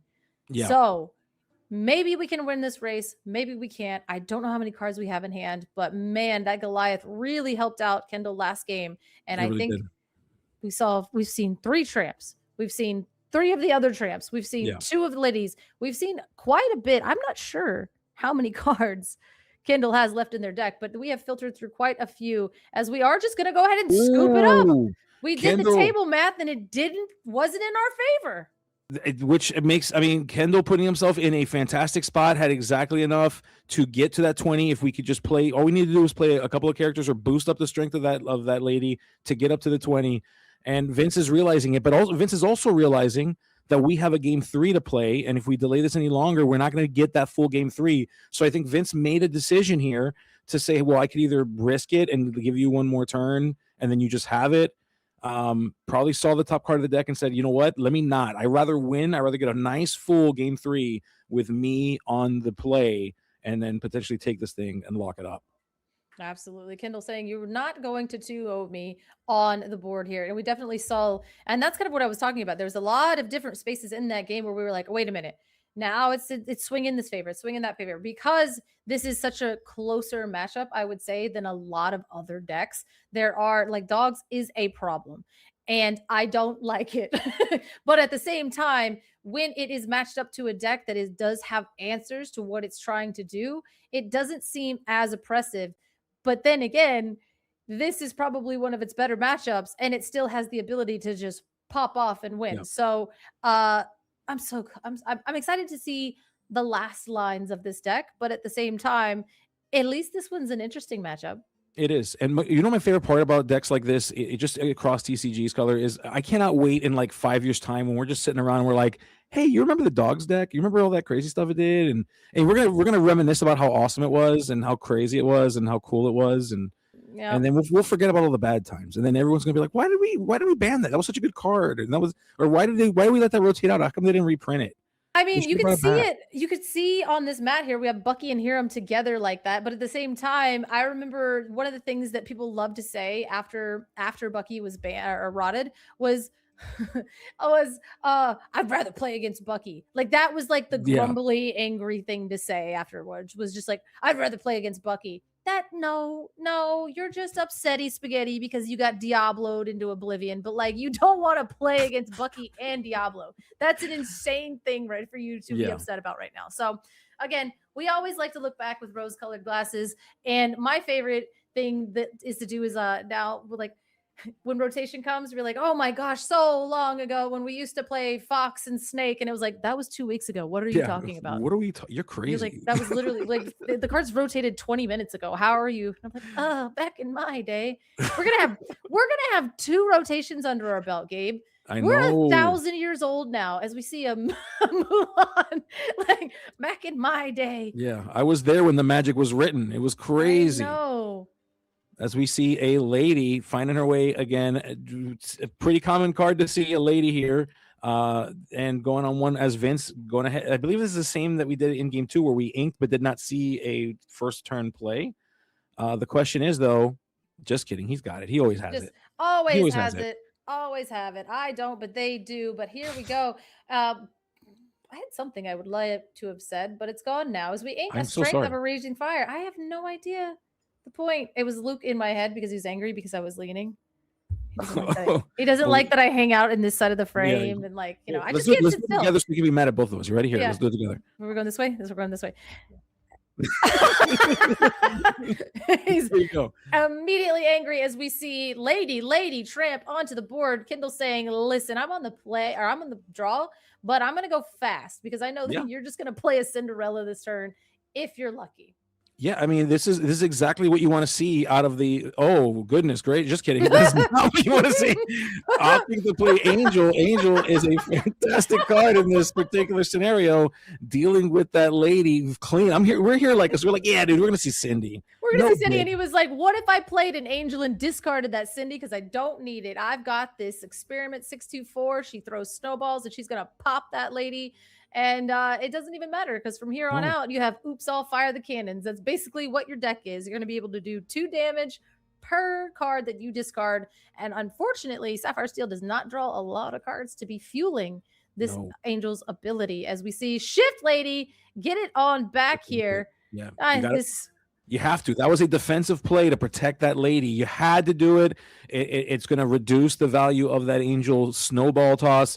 Vince, you know, we talk about the pressure on his hand. If we have a Goliath, then that would be ideal here. Vince would need a Goliath in order to just continue to fuel the snowball. But Kendall, seeing the writing on the wall, saying, nah, dude, you're not just going to take this lady from me. You're crazy if you think that's the case. You're going to at least need 2 snowballs to deal with this lady. As we see a Pete, Ghost of Christmas Future coming down. This is a completely different deck at this point. I didn't even know it had this low of a curve, as we're just going to go 2-4-6. Or no, we're going 2-4-5. Which is like the fairest thing that Vince could be doing now. Pete is a 5/5. It does have the ability when you boost it, you only have to pay 1. It's just a little 1 boosty. You get to quest, look at the top, however many boosted cards are under him, and put one into your hand. So after 1 boost, it's kind of like a card. After 2, you got to. Yeah. So we are discarding. Okay. I was like, why are we looking at Beyond the Horizon? Are these just like, is this a new Sapphire Steel deck? Because these are the first time we're seeing any of these cards. Beyond the Horizon getting discarded to the Angel to put the 2 damage onto the lady over here as I'm trying to just mumble and explain, you know, explain a card to you guys as a Chromacon's on the board. This could, oh my God. That just made that Angel a little less valuable here. That Angel now is in danger of being bounced away. Chromacon, as we see a lady coming down too, Kendall going to have to control this game other ways. We did see this. We did see the Chromacon make an appearance, not on the table. It did show up in the discard pile. It was discarded for one of the tramp effects in game 1, but hasn't really had play here. So Kendall now getting the opportunity to show us what it can do, as Vince, with the Ghost of Christmas Futures Past Present, is going to develop his brain for this first turn. And the goal is eventually, if we can boost 5 times, then we get a full-on vision of the future, which kind of cool, kind of thematic for what this character is meant to do. Absolutely. That was what I was getting for until I was completely stopped in my tracks by the Beyond the Horizon. But now there's a really cool situation that's going on with this Emerald Chromacon. Now we have a boost character on board. So are we going to, we are going to go ahead and discard our Arthur here to then pop and do 2 damage to the lady. Now we do have a Chromacon trigger, and will we bounce the Angel? That way we can immediately just replay, or you bounce the Pete, which has a boosted card under it, and that gives you 2 cards. Or do we bounce something of our own? It's tough because if you bounce that Angel and you play it back, the board does not know that is a different Angel. You get to do the effect again, so you'd be able to, which we may see here. Vince had that Angel sent back. Kendall maybe valuing the pressure that potentially Vince might be under to decide to do it again, put more pressure on his hand. It's going to go ahead and play it. Now, does Vince put even more pressure on his hand by discarding another card here? That's the question. Yeah. Now the thing is you could discard, get rid of the lady. He does. We absolutely are getting rid of that lady now, leaving the tramp only. And you can bounce the Pete back to hand or the Angel, and it's just going to eternally come here. Now that means that the Pete will be left back on the board, and unless Kendall can deal with them, we can boost and then go ahead. And now, like you said, we can look at the top 2 cards. Now we're just developing our brain. Yeah, So it's nuts. This Pete can go crazy here, and it is such a strong character. 5/5, great stat line, great ability, such a good card here. And Kendall being put in a really weird spot with that decision for that Chromicon, but Kendall knows what Kendall is doing because sending characters into the discard pile means we get them back later when we play the lady, when we get to play this Miss Park Avenue lady, and just bring them right back. And no harm, no foul, I say. I mean, two Infernal Schemers in a row is one thing, and then two ladies is another thing. Tell me which one you would rather see in this situation. Now we will be able to boost, but are we just going to go ahead and use all of our ink to throw down Moana, which is a card we've seen for the first time today, but that does allow us to ink out of our discard. So we do grab the Sail the Azurite Sea, put it into our discard, pay 1, boost the Pete, quest again, look at the top 2 cards, and put the best one into our hands. We're creating or DIY. Oh my gosh, DIY, do yourself. Yeah, DIY. DIB. Oh man, I tried it. That's a lot of letters. I tried. Yeah, my brain couldn't handle. After the second letter, you lost me. That was crazy. I know. That was nuts. I'll get there. DIY DYB. Let's go. Oh, you got it. You got it. As we do. Yes, I got it. All right, Nani's coming down. Nani is down and ready to rock. Vince trying to create more board pressure. I mean, you threw away a Hades. That's the world's most expensive Fire the Cannon. You threw away a strong card for that Fire the Cannon effect on that Angel, but you had to respect it because dogs go burr when there's a lot of puppies down. Kendall grabbing that Bobby from the effect of Nani, just going to continue to put pressure, trying to get character advantage or using it for ink, because if we can keep putting pressure, you have to deal with the board, and the Chromicon works best. Oh my gosh! Oh, what? Lady. She's here. She's on the board, and she quests for 2 if you have a tramp in play. And I don't know if you see that on the other side. That's a tramp. So that's a lot of lore. Gabe's grabbing his head. Vince is probably stunned in half because he's got like 2 cards in hand. Woo! That's a lot of lore. That's a lot of ladies. That's a tramp waiting on there as well. This is wow. Okay, here we go. This is a game, and just so much pressure being put on Vince. That Chromicon so scary right now with all of these characters. Holy moly, Vince is got to be reeling here. I am. I know. I'm not even sitting in Vince's seat. If I saw that on the other side of the table from me, I would just walk up and say, "Good job. I'm out, dude." I'd be like, did you be honest with me? Did you shuffle? Like, I watched you shuffle, but like, did you? But like, come on, man. As we see 3 of the same card throwing on there. Now, we did go ahead and quest with the tramp, which is interesting because we offered that up to Vince here, maybe being able to challenge into the Moana or challenge in with the Moana. But instead, we are going to go for the boost of the Pete. You can't never not boost before you quest the Pete. I want to look at the top of my deck and put the best one out of 3 cards in my hand. Yeah, it's so mine. Good. It's so good. I mean, and let's be real. With the characters that are on board right now, I mean, barring a tramp coming down and making a very effective trade, you've got a lot of characters that are going to have to come in to deal with that Pluto, with that Pete. And we know that Pluto is in this deck. If we can get to that Pluto can certainly help us, as we see Vincenzo Santorini coming on down, putting 3 damage on a character, and of course, choosing the tramp because, it makes sense. Why not?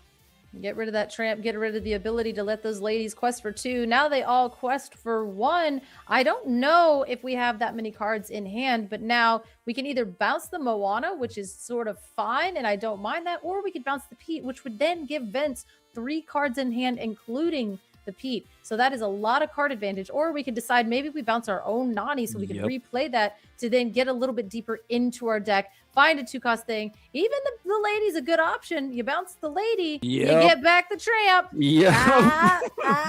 Kendall's a gamer. Kendall is a gamer. Look at that. I had a feeling that might have been the choice. You look at that tramp in that discard pile and you say, "Don't worry, buddy. I got you. You're coming right back. I got you, bud. Don't you worry."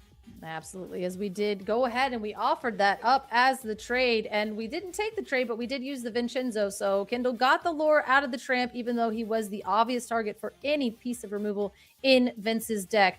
And Kendall knew, let's bounce the lady and get that tramp back on repeat, as he will be able to play the lady and the tramp this turn, getting rid of that Pete, making sure that we're not getting even more looks at the top of our deck to grab the best card. Yeah, absolutely. I mean, it's such a tough spot to be in. Vince is trying to keep up. You got to imagine that the card advantage is worth it still. And Kendall realizing that this thing is just becoming more and more of a monster. But what can you do but go fast? You have to decide: are you a control deck? Are you an aggro deck? That's a decision that's often being made on the fly here with this dog deck. It does both very, very well. It can go really fast, Which but is rude. which is rude, which is extremely rude. But it's a fantastic control deck. And so Kendall being given the opportunity to choose which one he wants and doing the math right now, he's doing like to call the finger hokey pokey, deciding where the math goes. And yeah, it's got to be Tramp. Tramp comes back because that Tramp only costs one. We've got so many ladies, so we play it, and now we have a character that's going to get boosted so powerfully. Interesting. So we do potentially go for the lady here. I would think like let's boost the Nani, trade with the Pete, and then quest for 6 here, as we do have a Tramp on board, making those ladies quest for 2 each. Now we got to get rid of them. We got to get rid of the Pete. And that, hey, he took my line. Oh my God, I'm a genius. As You're we a did, genius, we brother. boosted up, and then we got all of these cards that could have been in our hand, but they weren't. And they're into the discard. Pete no longer giving us that advantage, leaving us with the Moana and the Vincenzo. Now we had to see something like that coming potentially. So hopefully some of the cards that we got off the Pete were very impactful at this point. Yeah, and we have that Chronicon still lying in wait here. Vince having to figure out the way to deal with it. Did we find the Pluto? Did we get one? Maybe not, but we do see that the Moana's effect is going into play here as we're going to ink a card from our discard pile, which effectively is like drawing a card. You don't have to worry about putting that pressure in your hand. Sure. It is so good, such a great card, as we're going to go ahead and play Sail the Azurite Sea and see what else we get. The mid-game Sail the Azurite Sea. Classic maneuver. Classic Which move. then you can take with the Moana and immediately ink. So you don't even have to eat up more of your hand resources. You get to just draw a card and then ink the sail. Moana being really good in some instances and just kind of amazing in others. Now, did we find anything worth playing though? Well, let's find out. The thing that might be worth playing is whatever character Kendall chooses to bounce is what might be the thing that might be the case here. So we might be insulating ourselves, making sure that we can play whichever one Kendall may bounce back here, and then that way we can put more pressure. That Vincenzo is not a card you want to send back to the hand, because if we replay that is more destruction of cards on Kendall's side of the board. That Moana, of course, just giving so much card advantage. Both cards, kind of just really, really tough decision to have to send back, as we see Vince looking at that Moana saying, oh, no, choosing instead to quest with the Vincenzo. Yeah, putting Kendall in a very weird spot here. Making that decision even harder, as we're going to go ahead and we're going to challenge into the lady and say, hey, what do you want to do, bud? You want to go ahead and use it? And okay, so choosing to send back that Vincenzo looks like Kendall is putting value on controlling this game. Kendall is indicating that he's got a hand that can survive this. Yeah, definitely saying, hey, if you do play the Vincenzo, we are going to be able to bounce another character because you will take out the lady. Now, I have to believe that maybe we have something else up our sleeve and we don't want to just play the Vincenzo immediately, but at the same time, that 3 lure is pretty enticing. Yeah, it is. It's seven cards sideways, and that is a Vincenzo back on the table. As we go ahead, doing the 3 damage to the lady now, not triggering the Chromacon, but stacking that damage up, making her a little bit worse for wear, coming in on Kendall's turn. There's a character in Vince's deck that would deal with that character very well. Just 1 damage, just magical 1 damage to be applied if we play a certain giant fairy that Vincent may be indicating he's got, trying to set that stage up. So Kendall, of course, playing Nani, trying to get there. We see Lady, Decisive Dog, finding its way into the hand and just trying to continue to put enough pressure on this board. Kendall in a very good spot here. That Chromacon really doing the work that needs to be done, as we see the hamster coming down, and we are going to play the lady that we got from the Nani. Absolutely going wide here, making sure that lady has her Tramp to go ahead and be able to quest for 2, 4, 5, 6, 7, which is a lot of lure. I did the thing. Now that is a lot of lore. Kendall looking firmly in the race here, but wouldn't it be funny to see like a Tink shift Tink? I don't know.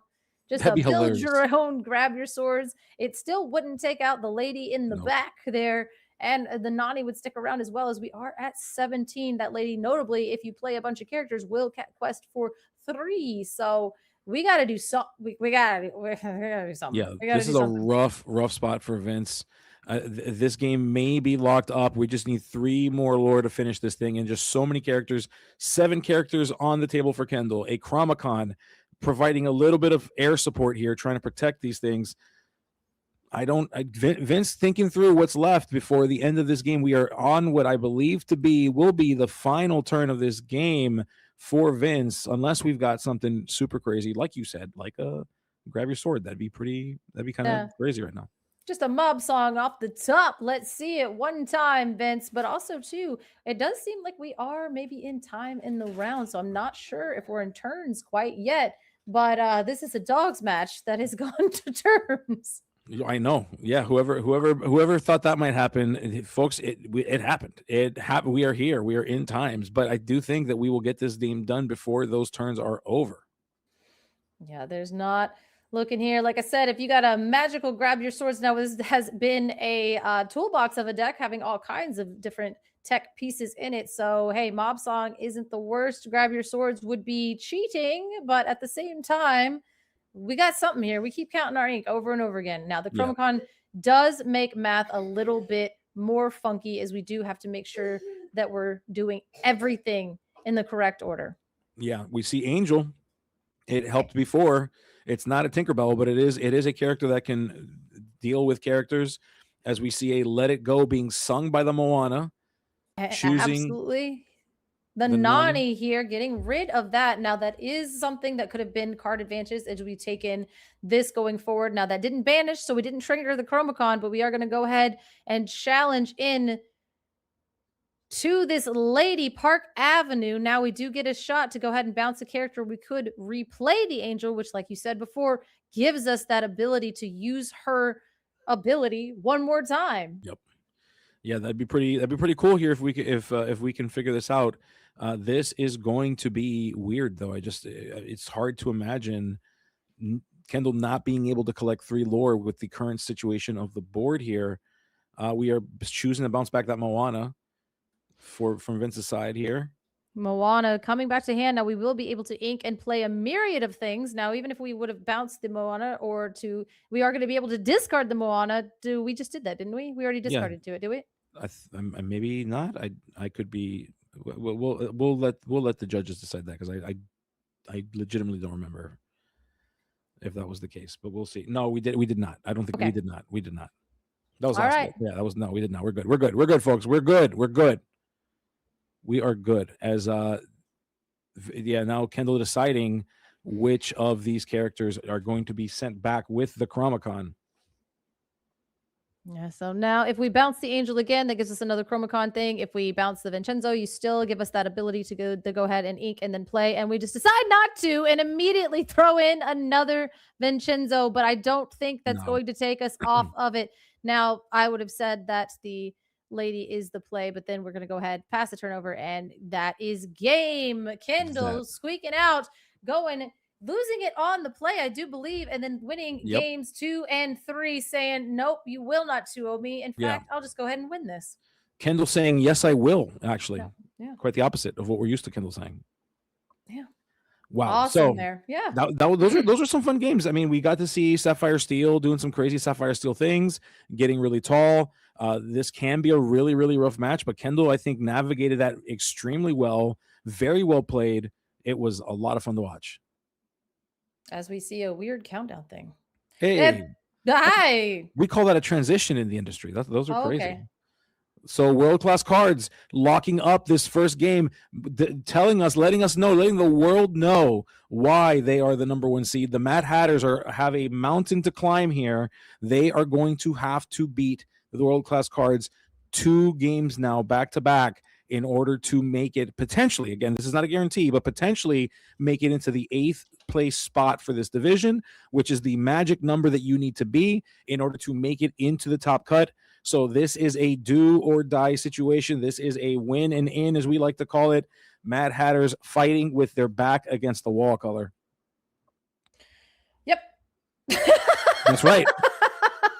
She said, "Yep." Yeah. All right. Basically saying, let's go world class cards. And also, Matt Hatter, like you said, there.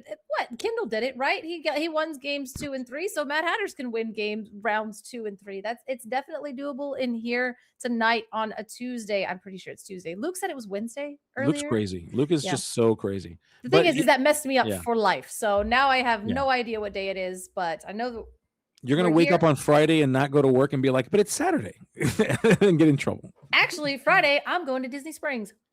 Ooh, that's right. Yeah, okay, cool. Because You're, Wilds Unknown is coming out. I don't know if is. anybody knew that. Who knew that? Who knew that? Oh my gosh. So yeah, coming in. I won't be at work on Friday. I'll be at Disney Springs. I don't know where you'll be, but I'll be in a parking lot waiting for it to open. Yeah.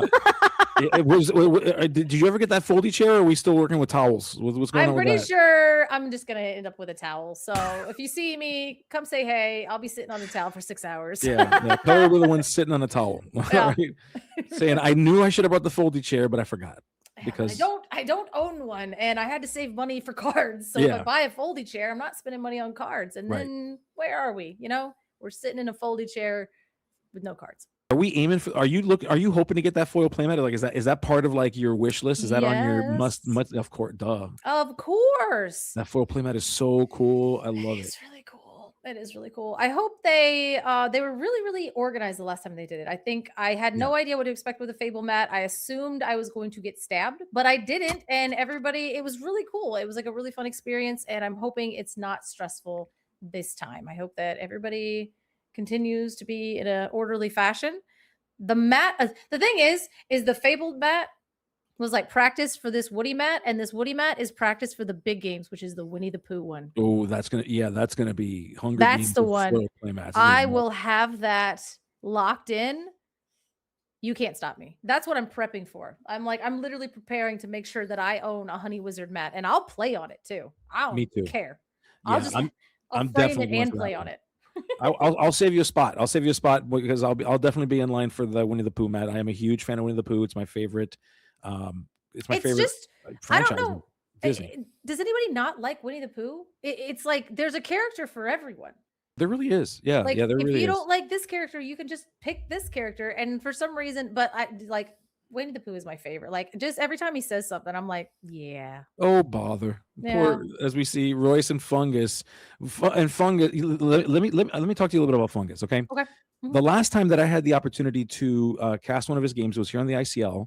And I talked about Fungus like he was a villain. Like, I talked about him like he was a bad guy in a wrestling match. Like, he was a WWE wrestling villain. Tell me why Fungus is doubling down right now with this Star Wars playmat, okay, with this Darth Vader. Fungus is like, this is me. And he's like, I'm on the ICL. Gabe's probably going to be on. Oh, he's going to talk about me like the villain. I need to like bring out the darkest, scariest playmat that I have. And here we are. I mean, maybe it's like May the 4th. Like, I mean, it is Cinco de Mayo today, but maybe it is like May the 4th be with you was yesterday. So you're not wrong. It is, but he could. There's like 1,000 characters and 1,000 playmats he could have chosen. He chose the one of the darkest characters in like cinematic history. Okay, just a. I saw a meme today, and it was culling ritual or no culling the week, and which is about the Magic the Gathering card, and it was the scene from where Anakin goes in and culls the yes the children. Yeah. I was like, no, it was such a brutal scene. Oh, anyway, as we do the classic 3, 2, 1, 2, 1, 3, 1, 2, 3. What do you usually choose there, Gabriel? So I always force my opponent to choose, and then I just say the exact numbers in the exact order they say. I said, you go first, and they go 3, 2, 1. I go, me too. 3, 2, 1. Yeah, same thing. Whatever, just like whatever you just said. And then there's been times where they're like 3, 2, 1, and I'm like, yeah, and I pick it up, and they're like, I said 3, 2, 1. And I'm like, oh god, like yeah. Well, here we are. Immediately forgotten.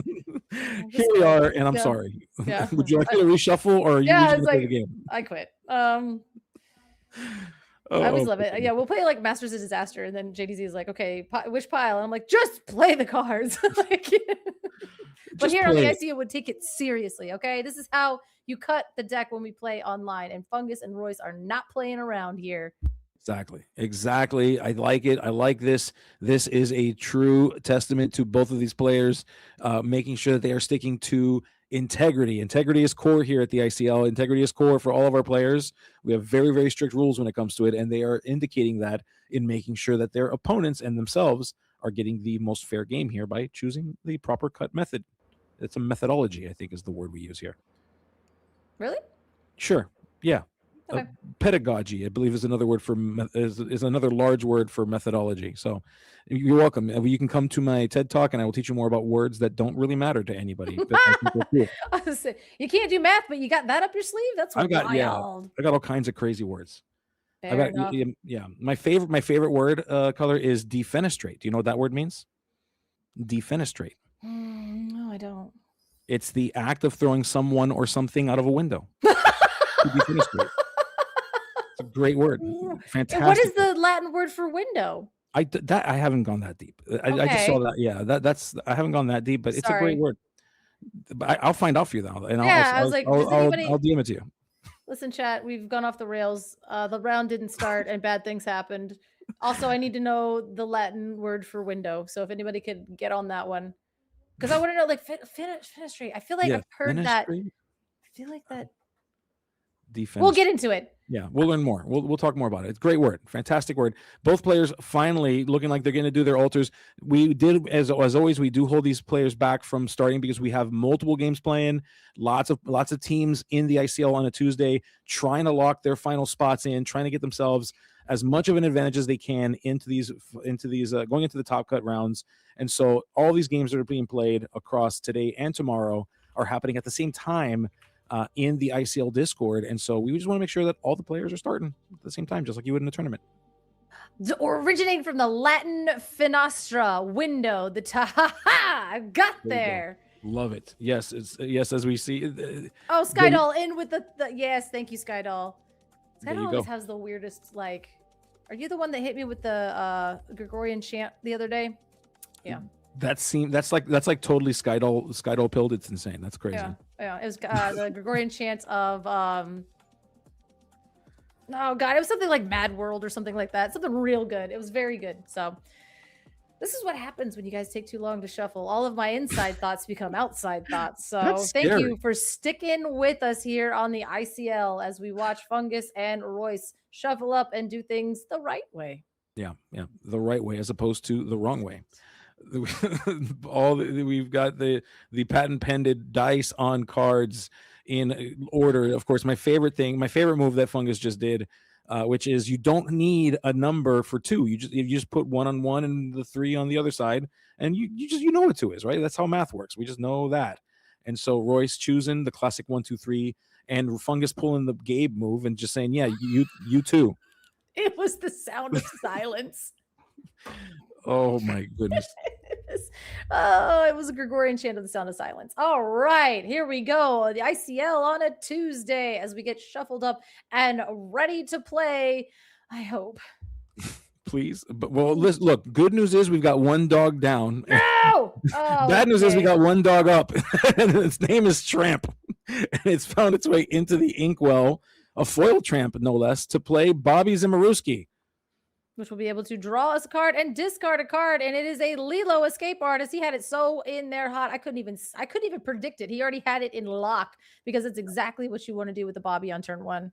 Yeah, that's like ideal. We see, so we see the book and we see a Royal Guard that is indicative potentially of a Blurple deck. We may be seeing Blurple here, folks, but we're not 100% yet. It feels that way, and I generally go on vibes, but we're going to find out more as we see Royce here inking the Ursula.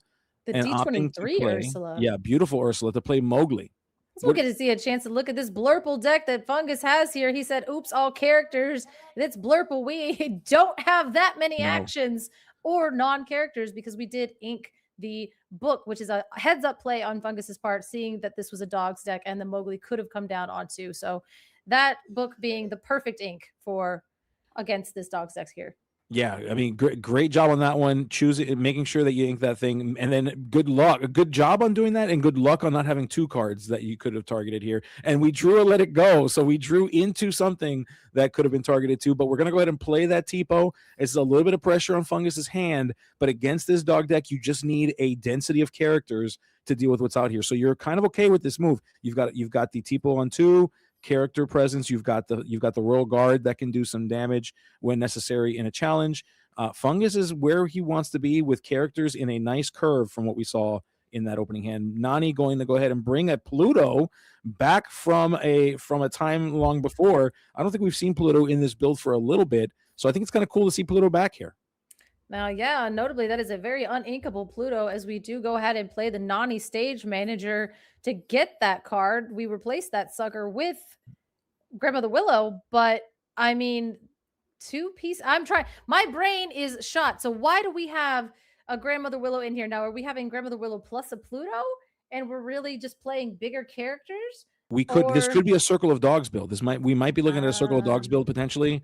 That might be what it is. There could be a value of getting those characters. I imagine this might be Circle of Dogs, and we'll know more as we move into this. The beginning feels very dog-like, and then it just kind of diverges when you start seeing crazy things like Clarabelle's and other kinds of crazy stuff. But that Pluto finding its way here with 3. Oh yeah, yep. There you go. As we see the Tramp finding its way onto the table, we're going to draw 3. We're going to discard 3, and we're going to find out pretty soon, I think, what build we're on here with Royce. Yeah, being able to then draw into 4 cards, discarding 4 cards, but our hand is quite healthy because that's how it be. But again, now we do have Tipo into Octopus into Dumbo over here for Fungus, which is a very under the seeable board if you so choose to keep a Della's Moon Lullaby plus the Under the Sea, and which that takes away the ability to do quite a bit. And now we do see this might be a Rockstar deck, as we see that Stitch there going into the discard with a few more Lilos and a few more Tramps as well. So potentially that Pluto would work really good with Rockstar Stitch, as it would be able to trigger, come into play, exert to draw a card. Yeah.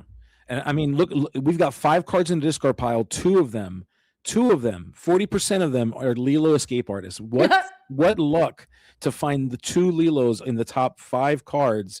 As we see Elsa, the 5th spirit, we will miss you, but we've got you for a few more months, Elsa, finding its way onto the table here.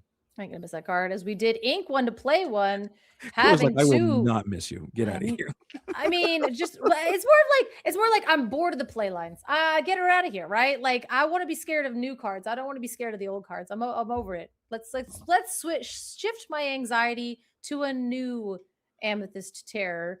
And her coming down with Dale is not what I want to see. For 2 months, you better get used to it. Let me tell you what, you got 2 months of you're gonna see a bunch of Amethyst Amber decks running the duo, the monstrous duo of those two. That's gonna be great. I can't wait. ICL is gonna be a bunch of Elsa's hitting for 5. Yeah. As we see the Tipo going in, challenging the exerted Nani, putting the 3 damage onto the Elsa, but never fear, the cat could be here. And when they are, that's just going to be able to move damage around ever so handily. Now, we do have the ability to sing Under the Sea, and that would actually get rid of the Elsa and the, oh my gosh, the 2 jumping out at once is always so It's very jarring. Yeah, it's jarring. And I got to say, I do love the decision to use the Glimmer Foil Lilos. I think it's a strategic move. Oh, he did. Speaking of course of strategy, we had it. Of course we had it. I know. Maybe we didn't have it. Maybe we're drawing into it, playing the Devil's Movement Lullaby, putting that onto it. Just kidding. No. We're immediately exerting to sing Under the Sea. Yeah, 100%. Yes. The whole board into there. And now, unfortunately, this is pretty devastating for Blurple. Yeah, that's not what you want to happen, and yet it is exactly what happened. Royce going in, starting the game over, and playing the Stitch. This is, in fact, a Stitch build. I love these Stitch builds. I can't wait to see a bunch of Pudges come down. It's going to be wild. It's going to be so much fun. I will say the Lilo and Stitch deck before toys came out was looking like the aggressive kind of deck that was going to be a terror of the deep. And here we go. The Cheshire Cat coming in lonely and alone. That Cinderella, the Elsa, not around to move that damage anymore. So that was definitely what Fungus was setting up for. But unfortunately, Royce just kind of had it. Yeah, I mean, at this point, the Fungus can deal with 2 characters at a time because of that Cheshire Cat. So Royce has got to be feeling pretty comfortable about just questing freely here for the most part. We're going to go ahead and check out another card with that Bobby. We've got 3 ink still available. We've got 2 escape artists that can just enter and come and go as she pleases. No curfew for Lilo, apparently. She just does what she wants.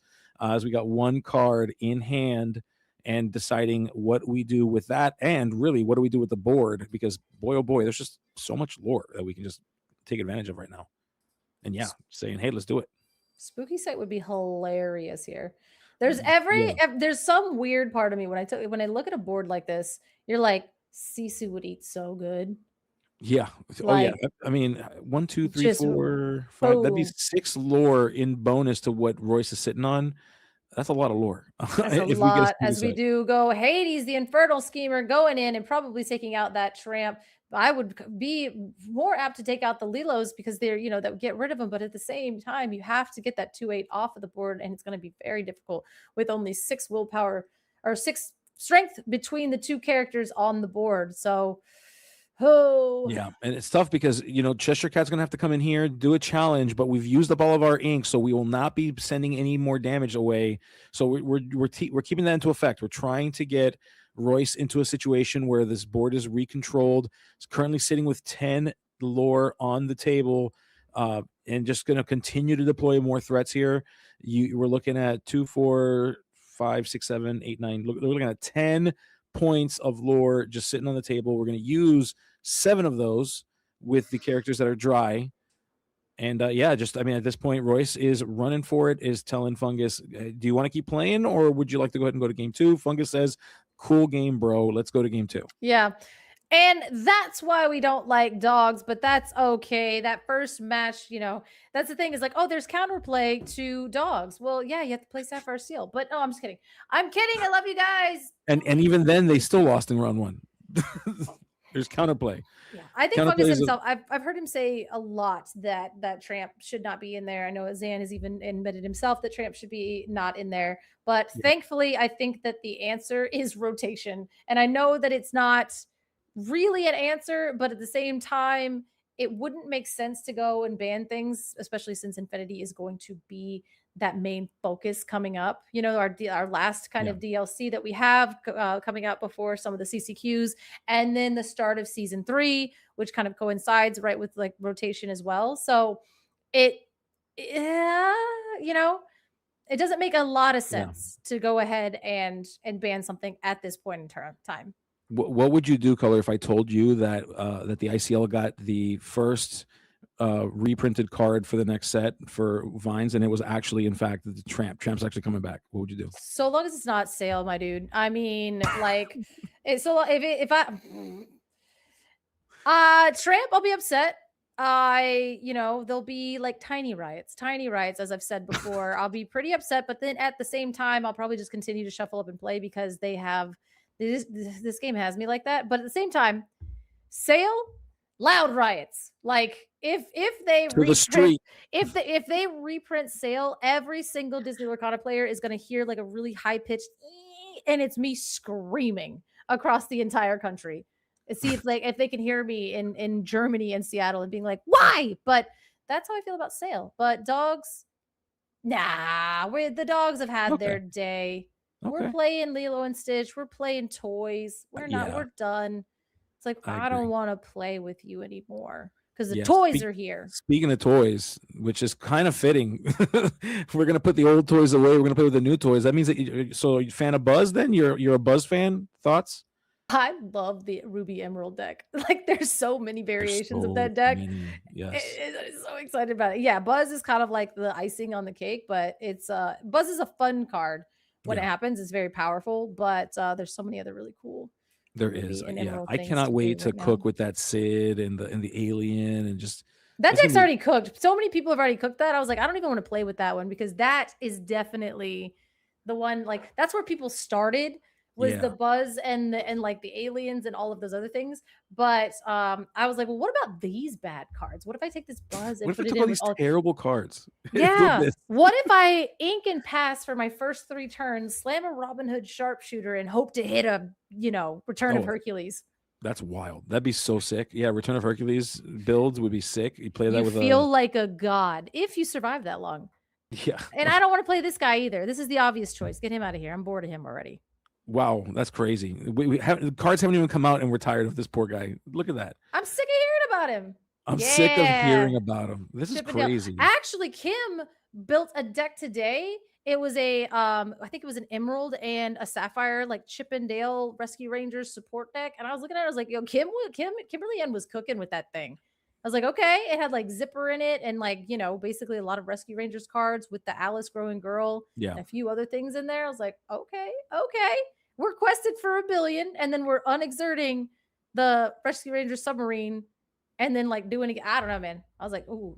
Yeah, I gotta say, I love her creativity. I love her princess themed Mandalorian outfit. By the way, great job on that cosplay. If you're listening, Kim, good job on that. Loved what we saw. That was a lot of fun to watch. Go check her out on TikTok and all of the social medias. As we see a Pluto on Royce's first turn, that was in response to a Basil from Fungus's first turn. Yeah, absolutely. And Basil, notably being a very good card in this matchup, Oh, yeah. depending on Very if good. the dog's player is going to exert. But now we have seen that this is more of a Stitch Rockstar build, or it's just a fake out Stitch Rockstar, because we haven't actually seen him yet.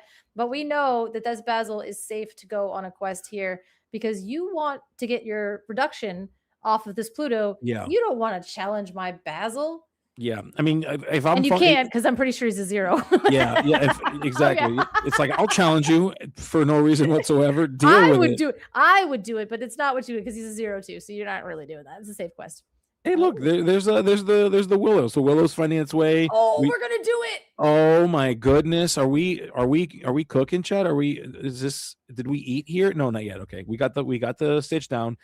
We're waiting on Lilo's. Lilo's make Pudges free, so if we can get the Pudges down. Oh no, we're shifting Rockstar Stitch early. That's what we're doing. We're getting the cost reduction from the Willow and the Pluto. Shift the Rockstar Stitch and then actually play it our turn, but not in this world, as Tigger comes down and immediately bounces the Willow back to your hand, getting rid of that.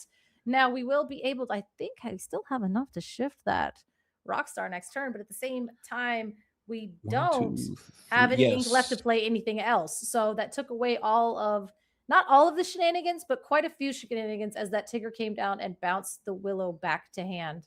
Yeah, I think I would have chosen the Stitch, but that's just. I mean, you gotta wonder. Like, I can see why you might choose the Willow. The Willow gives you continued value. If you don't have the Stitch, if you're feigning that you have the Stitch, and you don't get rid of that, then that gives you more answers too. So something to think about is we send Adela into the Delamoon's Lullaby into the Inkwell, redeploying that Willow, which kind of tells me that either we want this like really high impactful Rockstar Stitch turn, or maybe Fungus has effectively called Royce's bluff on that Rockstar Stitch.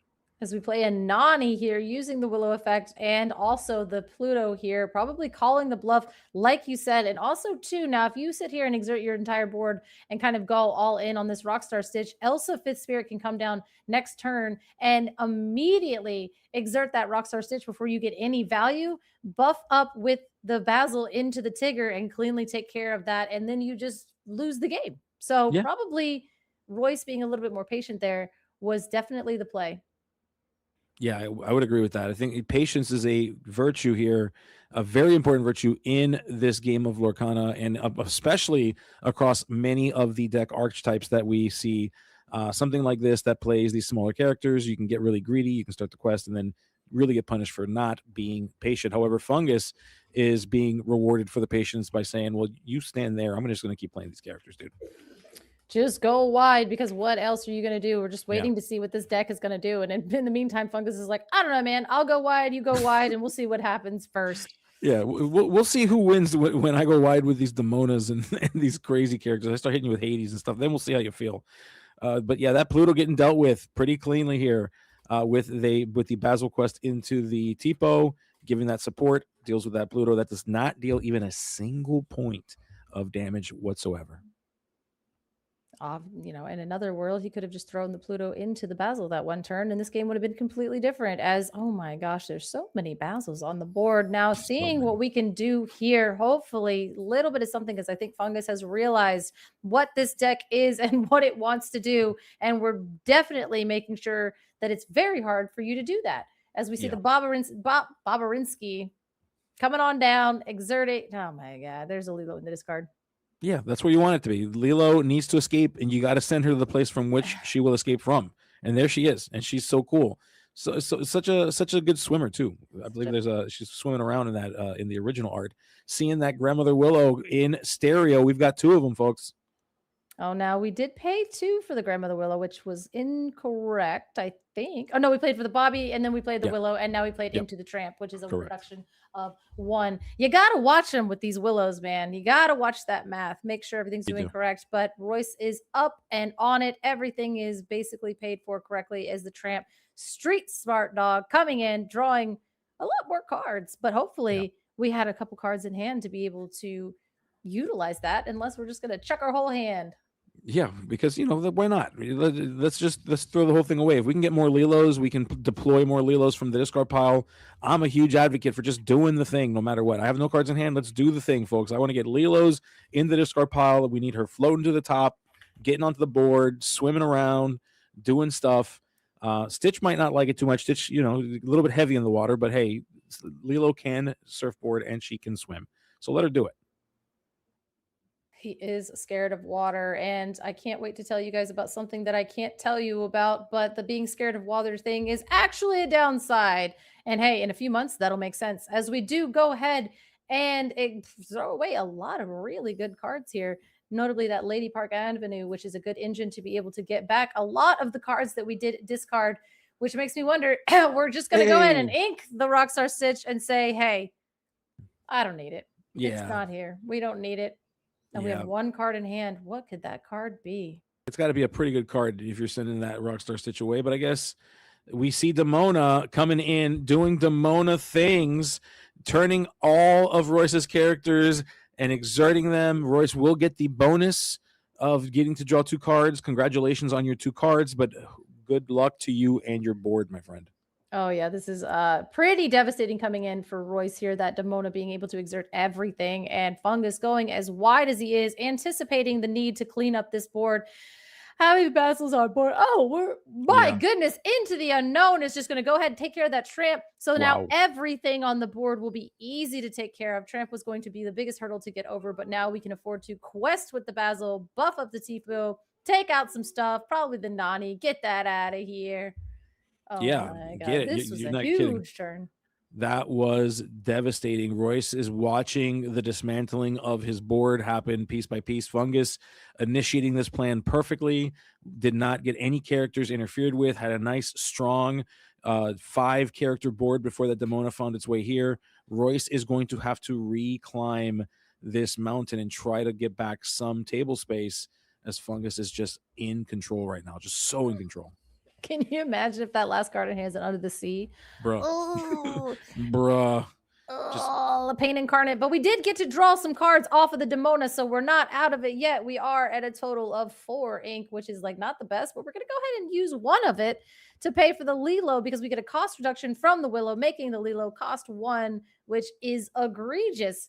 But at the same time, hopefully we have a plan here to go a little bit faster. Notably, Fungus does have 2, 3, 4, 5, 6 lore on the board, and Dog's sitting at 0. Yeah, that's not a common thing.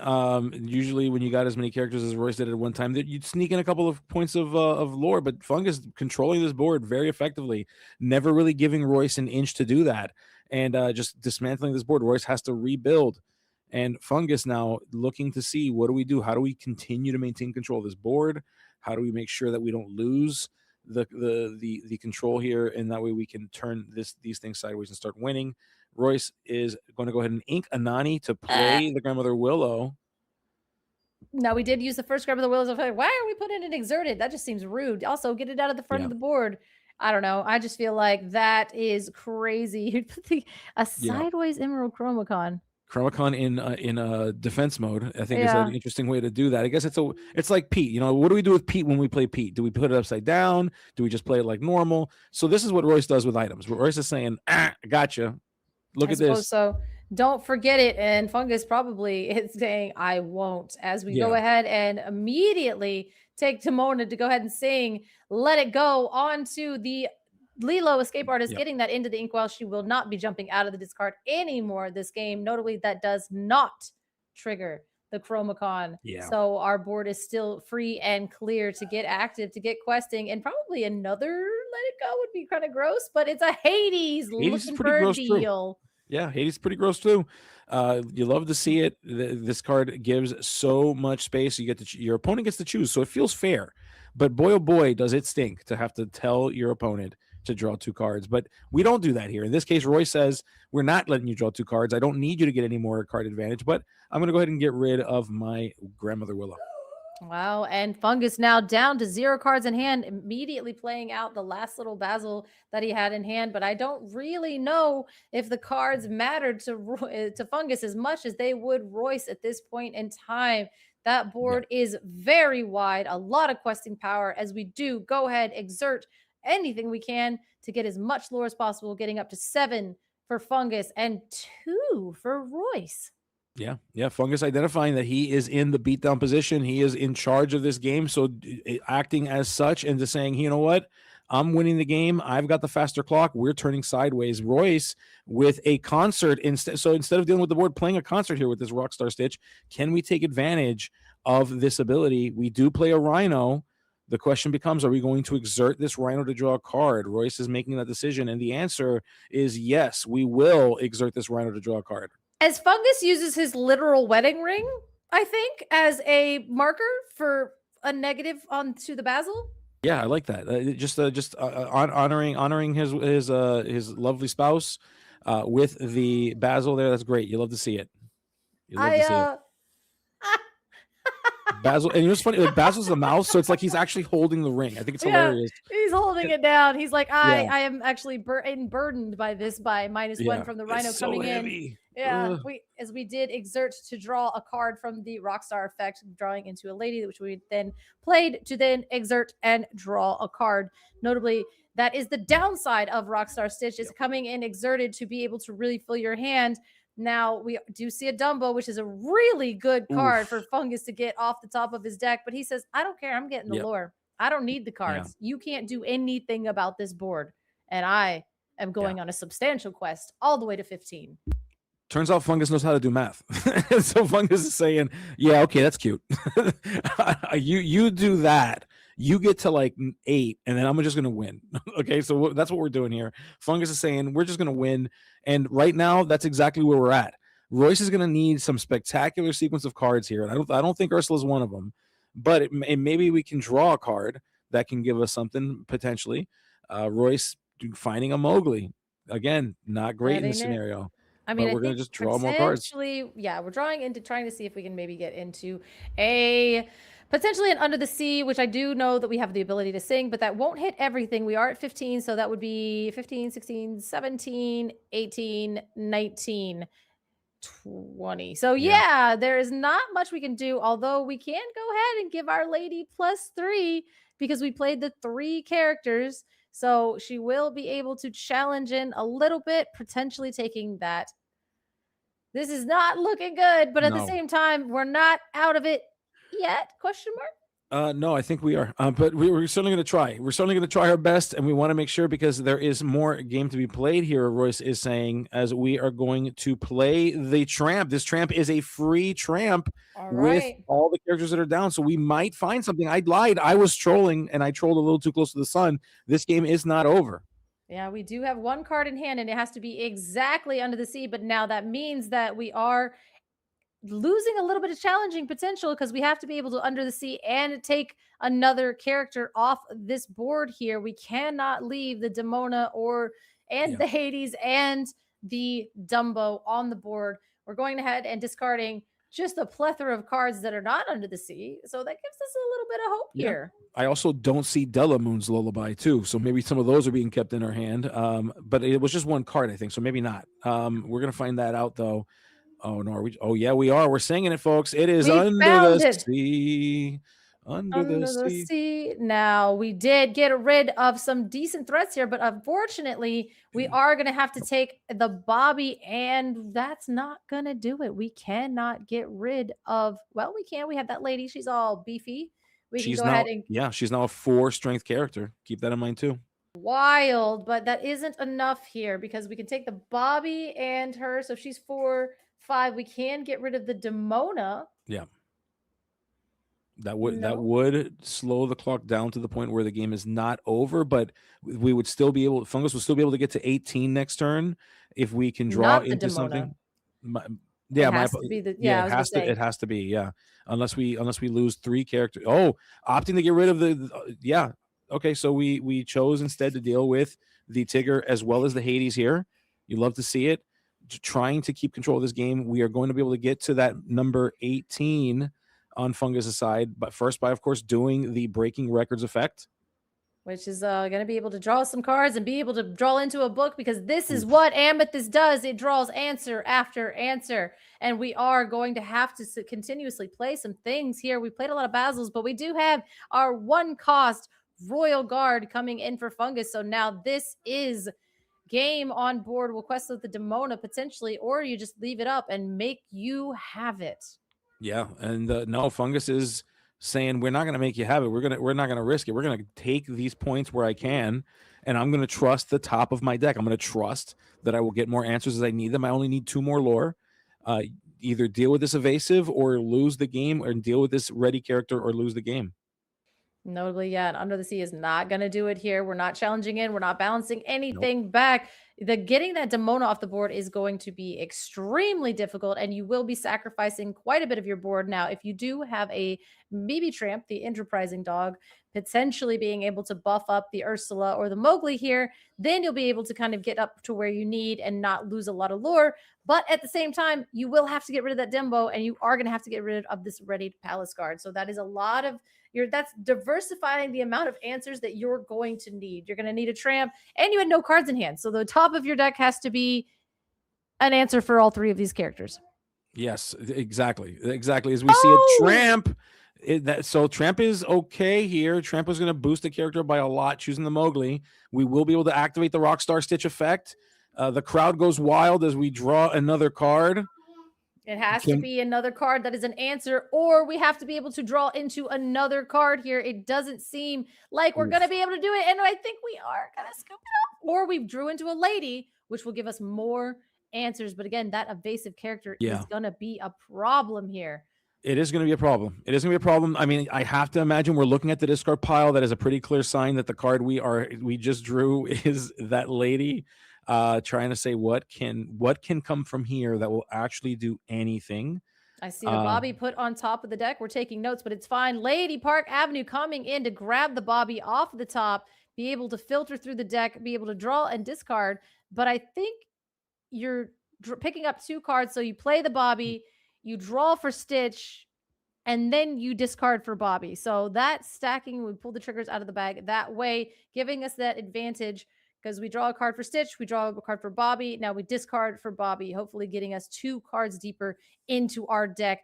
Discarding the Lady Park Avenue, paying 1 more for the Rhino, or another Bobby. Okay, we're digging. We're doing it all over again. Draw, discard. And just like what we're looking for here is we're looking for a collection of Webbies and an Under the Sea. If we can Webby these characters down, we can potentially use that Under the Sea if we can find it. So Royce is looking for like the perfect ideal out here. We see the Rhino. Is a card. Hold up. I ain't heard no bell. That is 2 lore off the board, but you still have to get rid of that Demona, which if you find it, no, we're scooping. Oh no. What a crazy turn. Oh, wow. Yes. He didn't get there. That is actually insane. The amount of cards we would have had to see another Under the Sea, and that would have gotten rid of that. And then you could have challenged into the Demona, which is insane. That would have been the board clear. He had 1 out. Tough. He had that was tough. Why am I rooting for the dogs player? It was good. It was a good It was a game. It good was match. fun. It was It's good. different. I mean, to be fair, like we call it, you know, is it a dog's deck? Yeah, it has the dogs in it, but it's not the same. It's got the Rockstar Stitch. It did cool different things. I got to say, I really do appreciate the flair that Royce brought to this deck, and I really appreciate that we like the gameplay that we got to see here. So that was interesting. Now Fungus is going to go ahead and take this game 2. There's going to be 28 minutes left going into this game 3. Fungus is saying, no, we're going to play this one all the way through. Royce, now though, cool thing about dogs decks is they can go really fast, and nothing a little bit faster than being on the draw.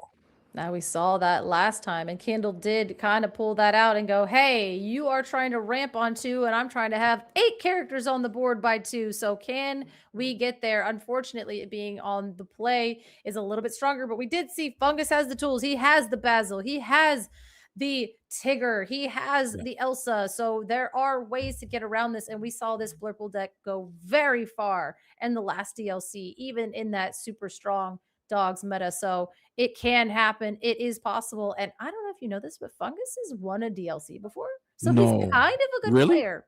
Yeah. Crazy. I can't imagine. I might have been there. Who knows? That was nuts.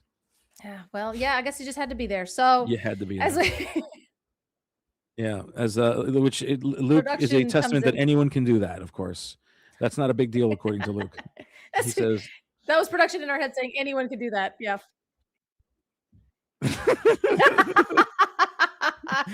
He said, don't quote me, and we just did. Yeah, but Fungus showing everybody here why he is one of the best, one of the premier players. And I got to say, a huge shout out to Fungus. Fungus is a very great player. Obviously, world-class cards full of great players. Fungus is just such a great pillar of the community, somebody that you can just go up to, talk to, very friendly person, very helpful, loves to help people. And I just got to give a huge shout out to Fungus here for that. I think that you know, whenever anyone has a question, he's the kind of person that's very approachable, despite the fact that he's like 8 feet tall. That is great, because I'm like 5'2.5". I am actually shorter. Like if you see me, I'm typically wearing boots that give me like 1.5 inches. So I saw Fungus and I was immediately terrified of it.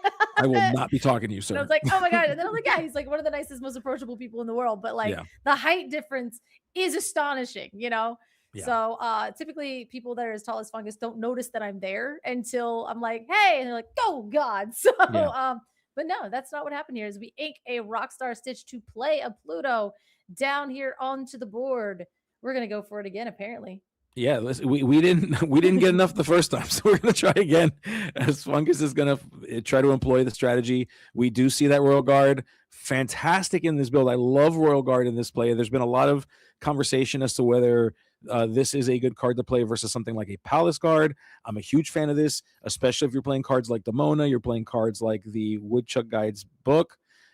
There's a lot of opportunity for you to draw a ton of cards. I've seen it's hit 6-7 as Royce dropping a series of characters, including a Bobby, and using that Bobby to discard a Lilo exactly where you want it to be. That's 100% of your discard pile that you can bring back coming into the next turn.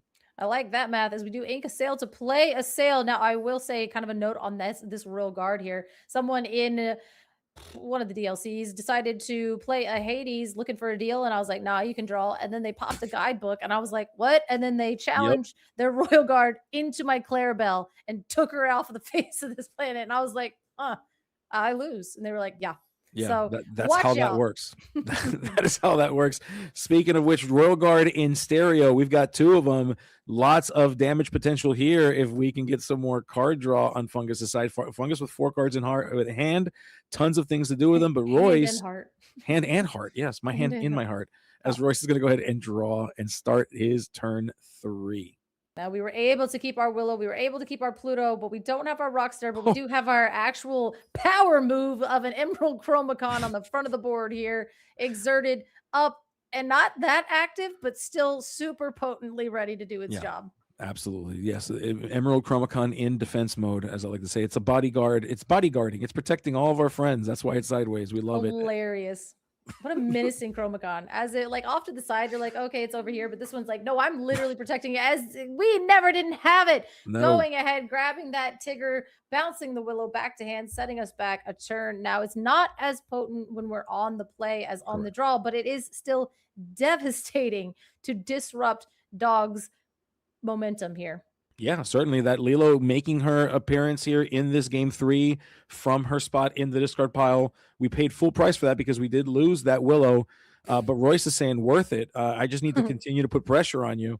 And so will Royce ink to play that Grandmother Willow, or do we have other plans in mind? Let's see. It's always Grandmother Willow. It's But then always. again, we don't like to ink that much in this deck. And if we have gone low on resources, potentially if we ink, then we won't be able, we could replay the Grandmother Willow, but then we want to play a 1-drop to get closer to the tramp. So another Rockstar Stitch coming down into the inkwell to play the Grandmother Willow and just kind of pass with 2 cards in hand. Yeah. I mean, which, just kind of 2 cards in hand.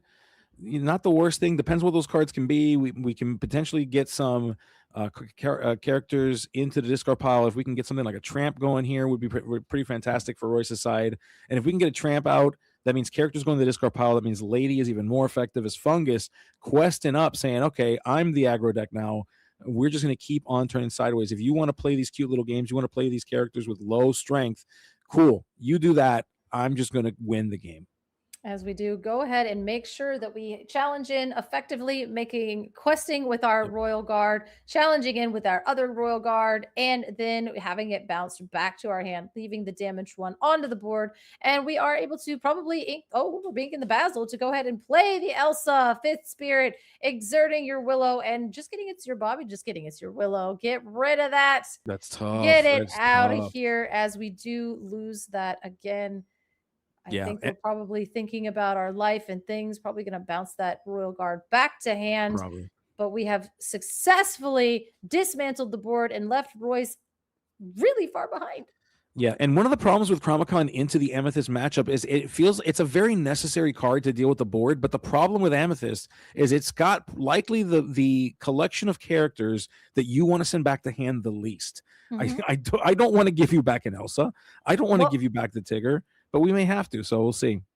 I mean, I would have given you back the Royal Guard, but you're probably just going to ink it or replay it. But giving back the Elsa was a play, and we're definitely going to see how that works out for them, giving back our DLC winner, an Elsa 5th Spirit, when I don't know if you know this, but that card is kind of good. But kind of correct. It's kind of correct.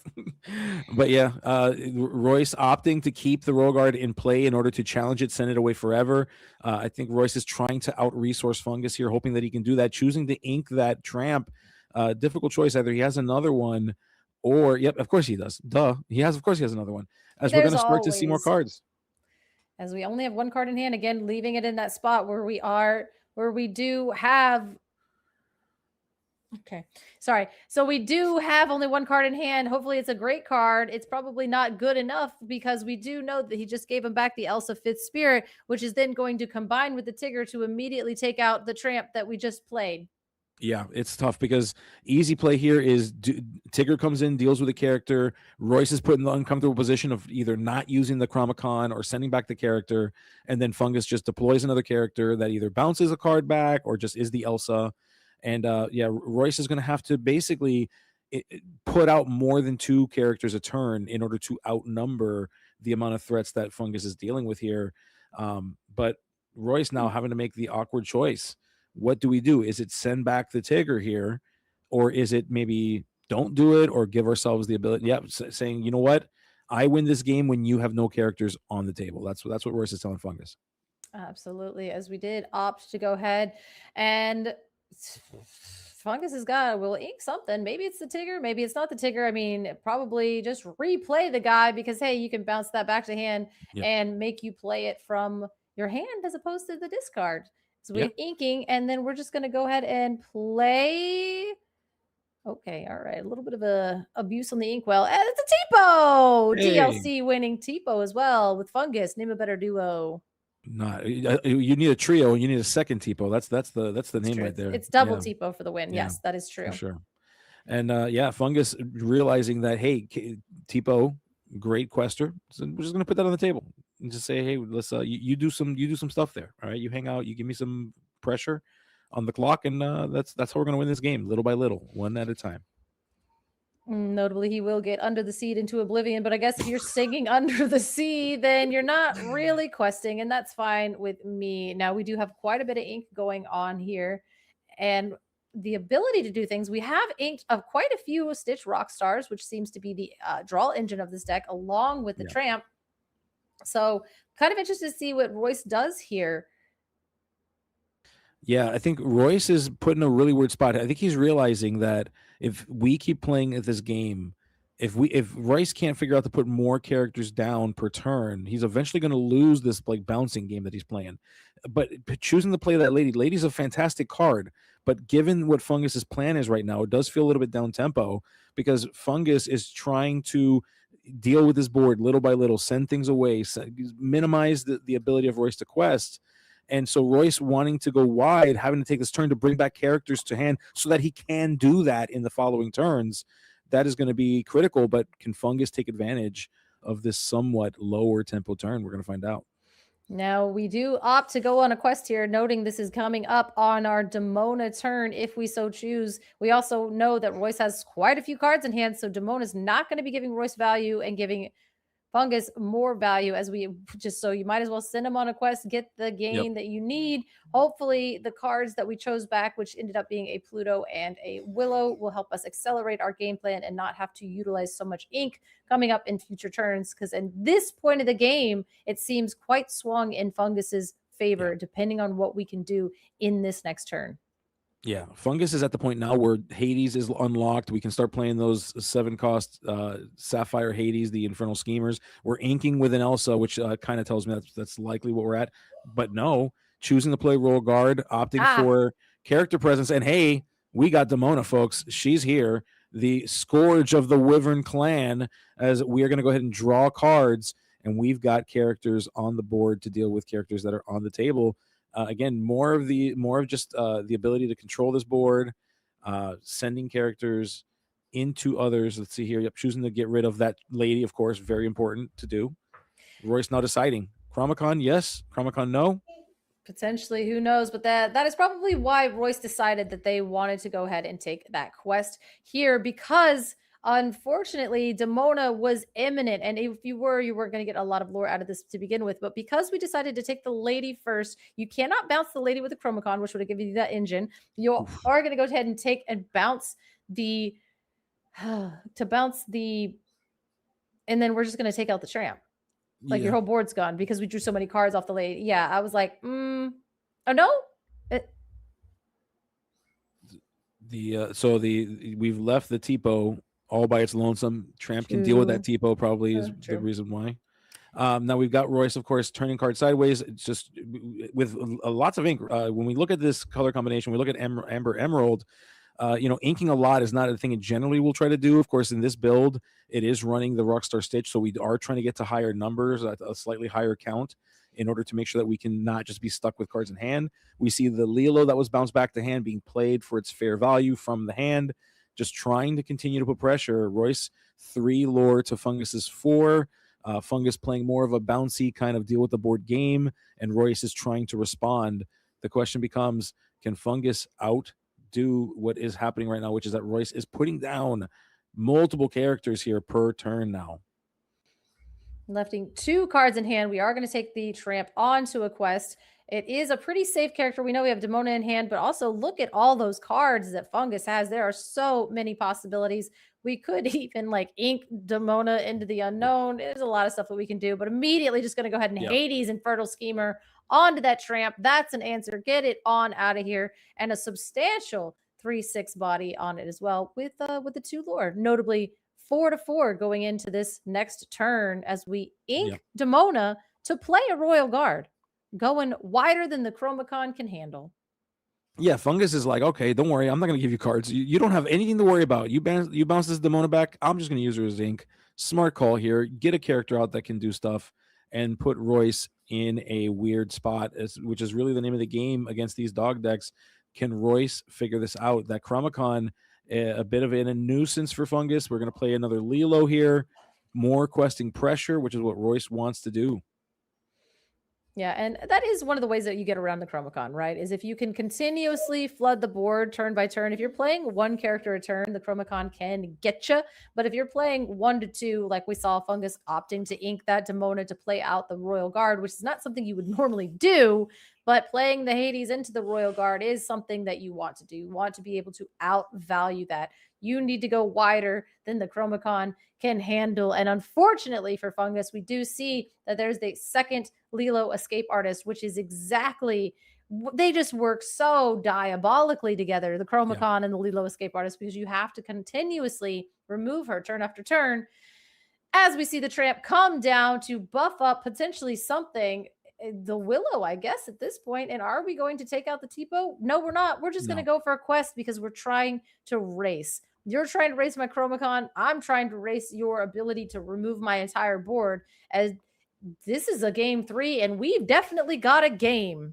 Yes, we do. We do. Royce all the way up to 8. Fungus now having to figure out how do we get out from underneath this.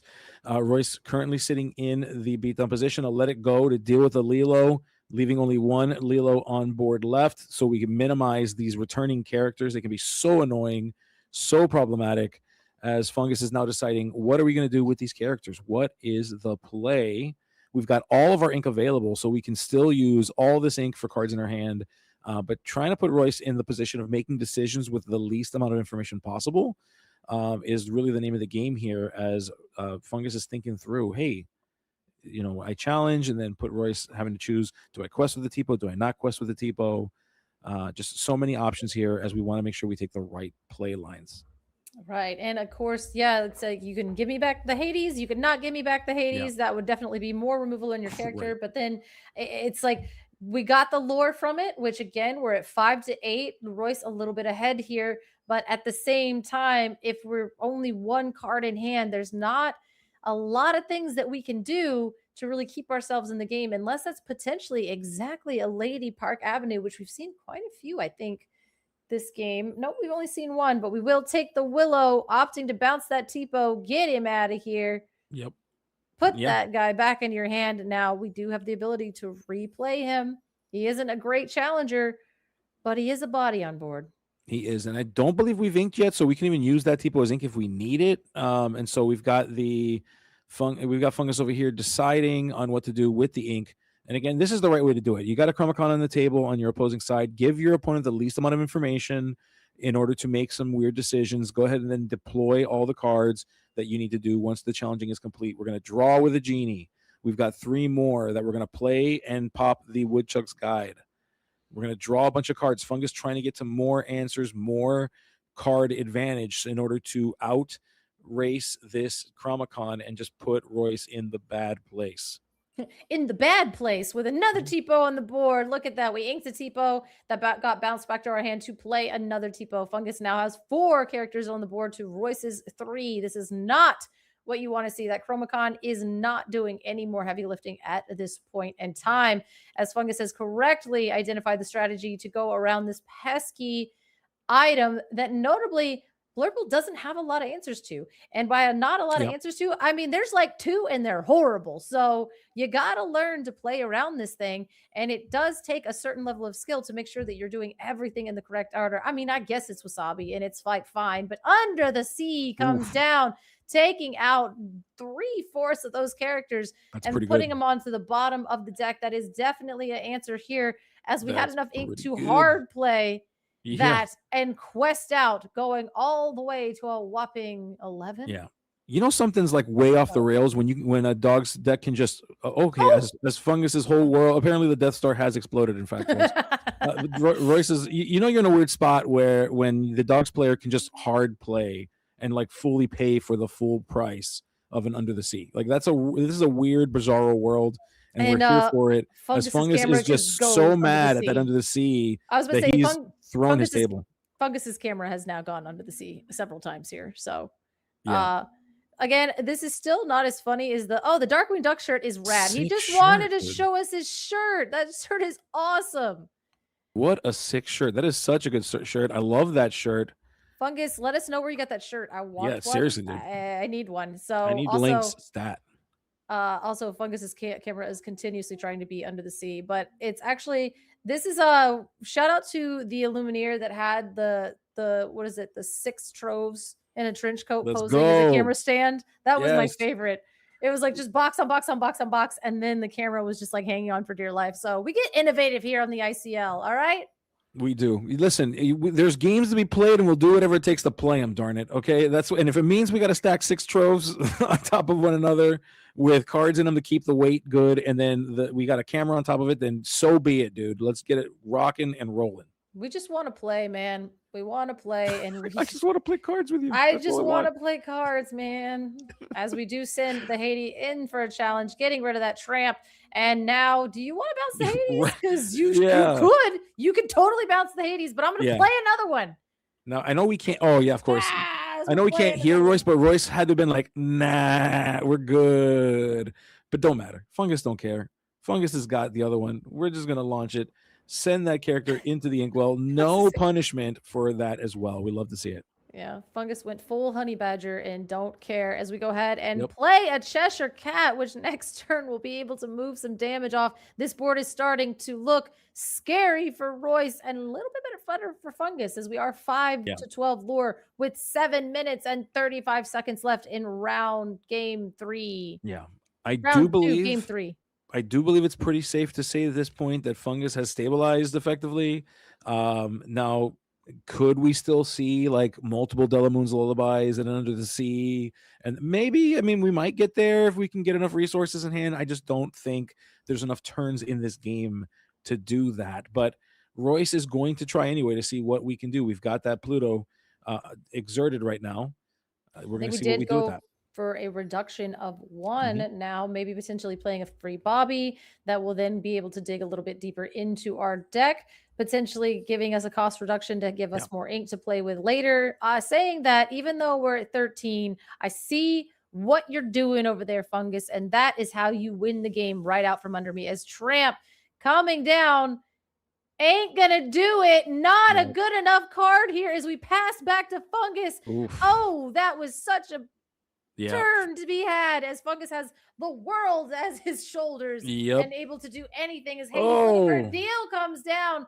Turn the corner he did, and then it's relentless on from here. Blurple doing Blurple things. Yeah. We stabilized last turn, and at this point, Fungus is on a speed run, a rage quit speed run to see how fast he can make Royce want to quit this game with all of this pressure coming down the Hades.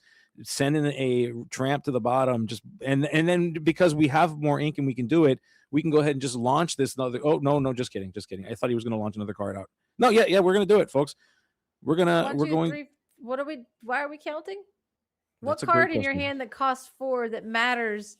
Or we're just we're trying to figure out the discrepancy of lore totals as well as how much ink we have left. But that's a genie wish fulfilled. But we want to make sure that the board is clear and correct for all players here because we did quest for 4. We were at 5, so 4 plus 5 is 9. In your face, I could do math too, but that lone Pluto with a Tramp is not. No, that was not it. No, that was 100%. It was the opposite of it. The Cheshire Cat coming in to deal with the Pluto, telling Royce, if you thought you had a shot, you're not singing the Delamoon's Lullaby on me. That is not going to be happening.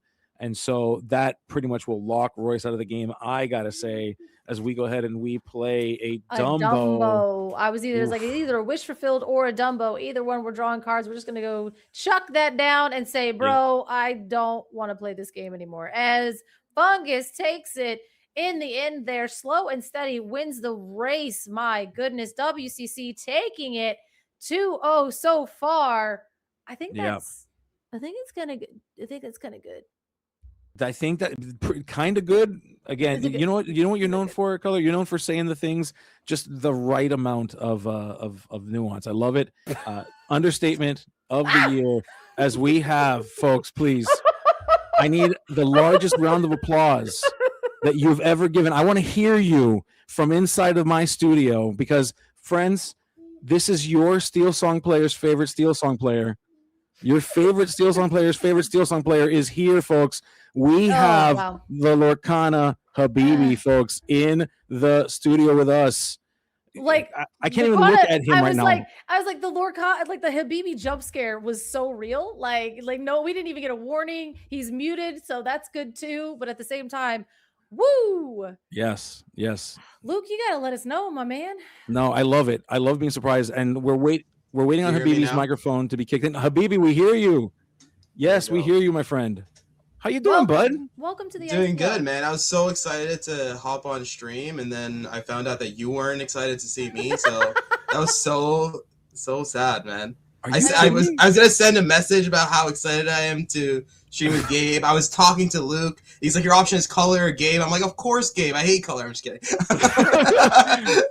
Listen, Habibi, it's fine. Both of us have therapy appointments after this because of Gabe. Yeah. Honestly, like that's really what it is. Yeah, He's a heartbreaker, man. He's a heartbreaker. Listen, Habibi, here's what I want you to understand, and I've got to peel back the layers a little bit here, okay?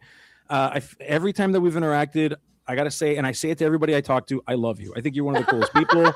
Okay, but one of the things I know about Habibi. Oh wait, hold up. Did you just say I love you, but? No, yes, I love you, but yes, Okay, everybody's favorite four words. Continue. Yeah. Here's the thing: because I love you, I know that I gotta make sure I gotta temper your ego a little bit. I gotta make sure that that you're in the right spot emotionally here. You're gonna be hanging out with me. It's gonna be too many big egos. I can't have that. So you gotta understand we're doing this in a way that's lovely as we see the two-time champion with the trophy. Did you say temper my ego? Sorry, it's really hot in here. It's really hot. I love it. You just like jump next time you jump to it, and Habibi's just like surrounded in trophies. I was like, I can't hear you. I'm sorry. I can't hear you. My winnings are covering my ears. I can't hear a word you said. Bro said I love you, but I know. You said that to people. It's not me, it's you. It's not me, it's you. You make me do these things. You make me say these things to you, Habibi. Okay, so this is this is textbook toxic, but I love it. I'm here for that.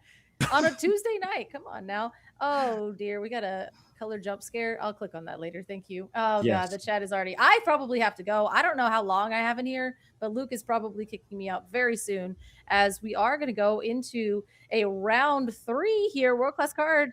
And then, we're going to find a match because this is over. World class cards did their thing. Now we just get to do tournament math to see if the win actually got them in. Yeah, well, we'll see. I think there's another team we've opted not. Yeah, the Hatters needed to win in order for that to be the case. This was a proper win and in. They are out. They will not be able to experience the ETB vibes of winning the ICL, unfortunately. But thank you very much for your efforts, Mad Hatters, and thank you. Goodbye. Is that what you're doing right goodbye. You're so toxic. I'm your toxic one. Holy, dude! What? Thank you. Goodbye. Yes, thank you. Listen, this is a game that is meant to be played with winners and losers. You came here. You signed up for this. I did not make you do this. Okay, so that's what's going to happen. No, I'm just kidding. I love these teams. I love every one of these teams that have given us the ability to cast their games. They trust us. And I say things in jest, I really do, but you know that it's all in good fun. It's because we all love the game of Lorcana, and we're all here for the same reason. So, yeah. I mean, and I complained about dogs like 400 or 500 times at a minimum tonight, but both of the matches that we watched were good games. Yeah. And that's typically, I mean, Habibi, I know that you typically like, I don't know, amber cards, but at the same time, like, those were very good games. The Sapphire Steel as well. There was a lot of counterplay, a lot of back and forth. And even though the Rockstar deck, I think, is probably the weaker of the Dogs deck, it still fought back decently well, as Fungus has just kind of said no. Just straight no. But yeah. And we're finding another match because we have about 1,000 other games going on in the ICL tonight. So Luke is trying to scour through those matches and see what you guys want to see. So give him some shout out. Luke loves when you tell him what to do. So why don't you guys just let him know what you want to see? And he loves that. He loves being told what to do. Oh, nice. Okay, so we in fact do have a match. So I cannot wait to see what it is. Because we have not seen their 2 previous matches, we have no idea what we are going to see. We don't know what they have played, what they haven't played. So we're going to be like a full-on surprise match. It's going to be a lot of fun. Unless, of course, it's like a dog's mirror or something, which we know Color won't be here for that. So me and Habibi will get to enjoy them because I still do like them. I still think they can be really fun. I know that you really? That's not an opinion you like to Why? hear. Because I think that there's a bit I of a need you dance to that you have to explain. take. Is there? There really is. Like if you, I understand that if you find a card first than the other person, I get that that's how card games work. Okay. But I still think that there's a art to the alter. There's an art to how you alter in that matchup. I think that there is a way in which that you protect that card by not having it in your opening hand. I still think that there is some play, and I do love. Enjoy a game that's decided by the altar. Sometimes, listen, the reality, some games are like that. Some of your matchups are going to be like that. And it's, but yeah. Bye now, Color, says Luke. Bye. Color, we'll miss you. See you later, buddy. Oh, he's making me do more stuff. All right, so I have to go. Luke told me to do this, so it's not just me plugging my own show, but I will be streaming not tomorrow, but on Thursday on my Twitch, and you can come see me build bad decks that actually turn out to be good decks. And that's my lore. So I'll see you on Thursday. Bye. Cool. Yeah. And you got to go back and watch the I believe the last episode of, was it Masters of the Disaster? We had JDZ launching a crazy sequence of combos with Minnie Mouses and such, as we have the Ink Knights versus the SLTC. Habibi, how are you doing on this wonderful evening, my friend? Exhausted. I decided to go start being active again and started doing the gym and playing some pickleball, and I did not realize how out of shape I am until I taste blood in my lungs after playing competitive games. So that's a big reality check. That's just the iron, dude. You're pumping iron. That's the iron going back into your lungs, dude. That means you're doing it right. You were doing it the right way. I was gnawing on those dumbbells, baby. Let's go. Yes. Well, listen, try to get my beefcakes. Yeah, exactly. We all need to be like Beefcake. Good on you for taking care of your health and doing the right thing, my friend. Oh, I went to McDonald's right after. Don't worry. Anyways, crazy. Oh my goodness. But yeah, we've got the Ignites. We've got the SLTC. I think we'll learn more throughout this game what their record is. We've got Inkerbell. We've got Justin. Both of these players I've had the pleasure of playing against in the ICL. Fantastic players, both of them, and so it'll be fun to see. Yeah. Fun fact, my first team name was actually Inkerbell, and I thought it was super creative when I made it, and it was for our trio event. It was me, Quigley, and a local of ours named Dylan. We played a trio color combination with 3v3 game mode. I'm sure everyone has heard of that game mode. Super, super fun. Yeah. Was a big hit back when we used to have 50 people showing up to a locals in Lorcana, so we can do whatever game modes we wanted.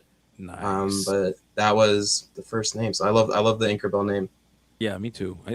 Shout out to Inkerbell, and that imagine a world that could have been where it's instead of ETB, it would have been Inkerbell. We would be going to the Inkerbell event. That'd be crazy.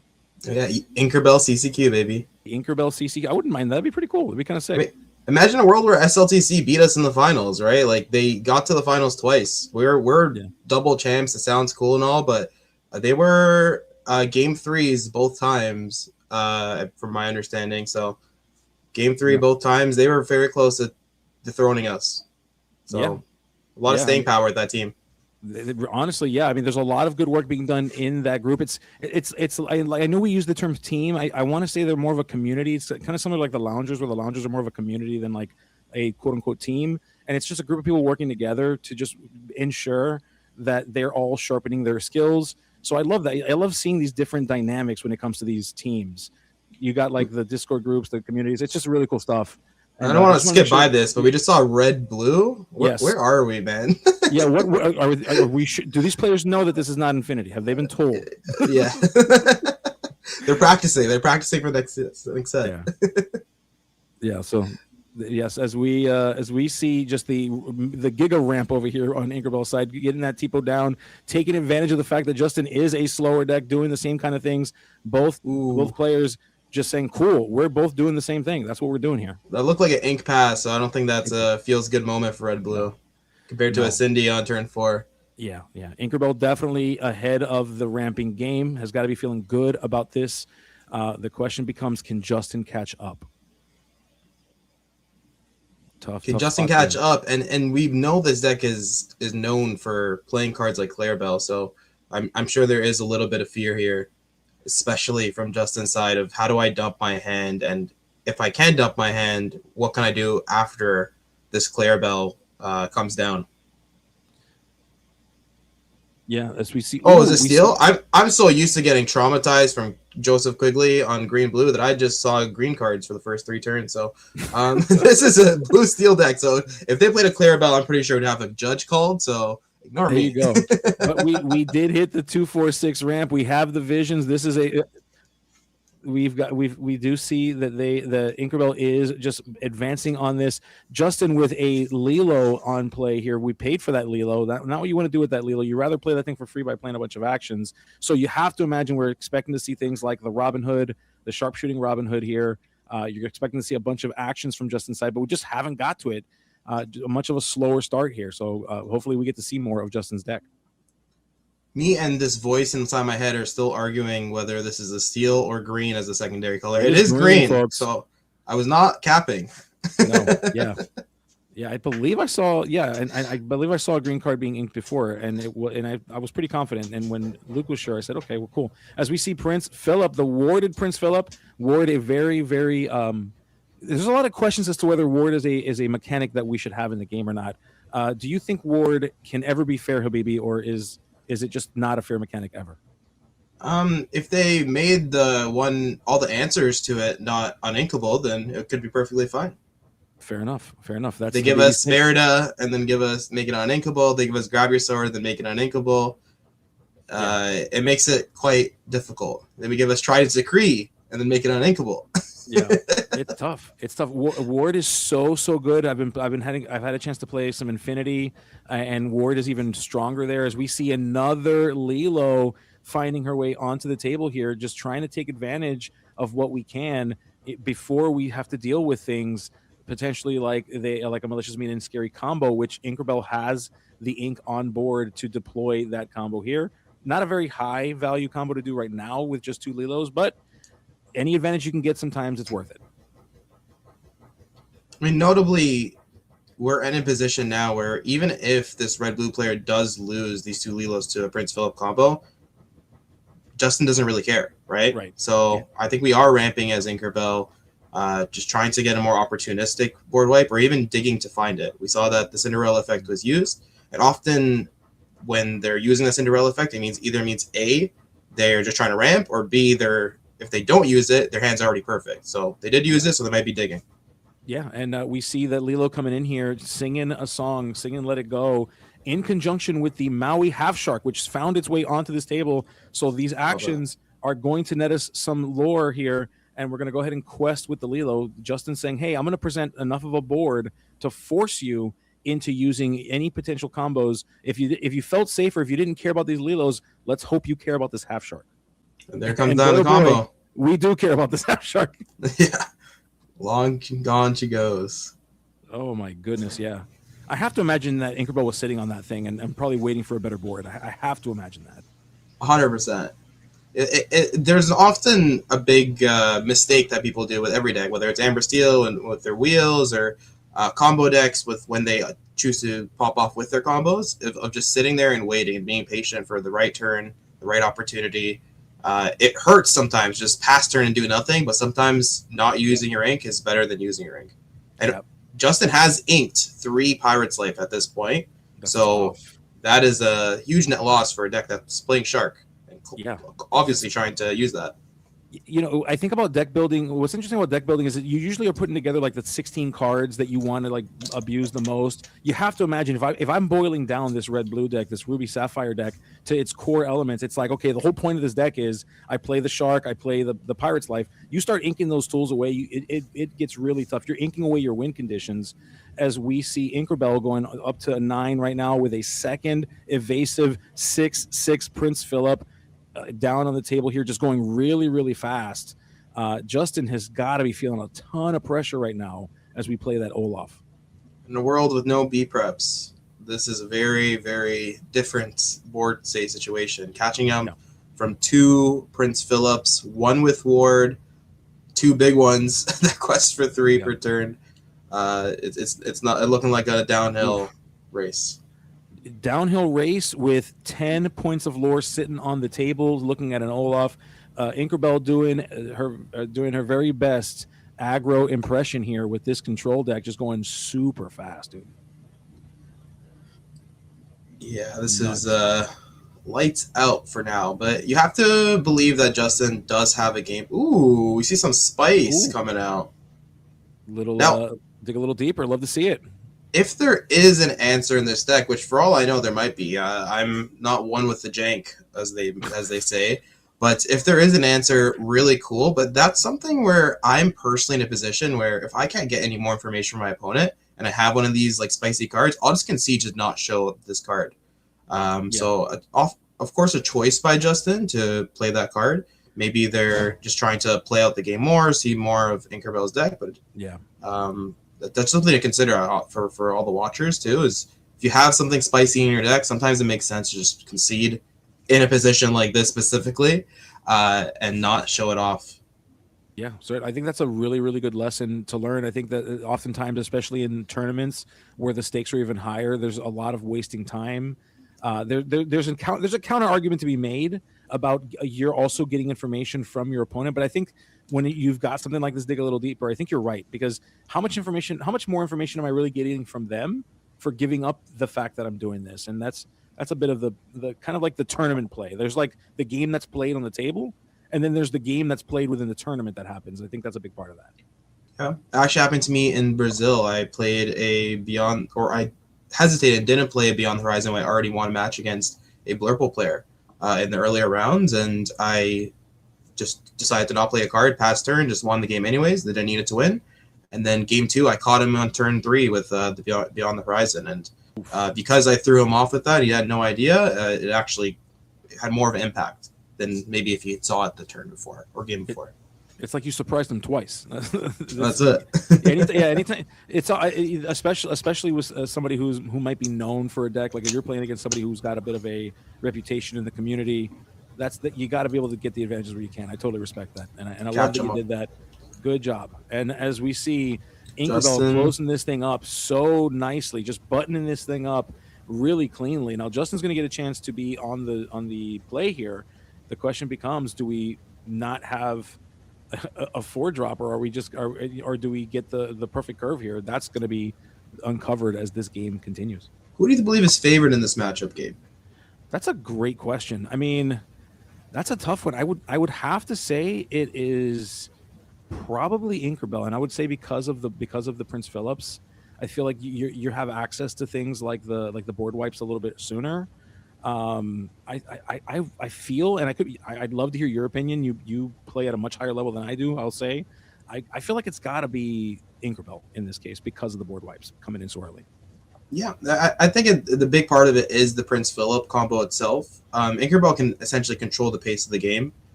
Having no answer effectively to an upright Prince Philip, the 3/2, makes it really difficult for Justin to decide whether he wants to commit to the board, dump his hand, and if he holds back all of his resources, well, we know this green-blue deck has a crazy, lovely dynamic where they also can punish you for keeping your hand full.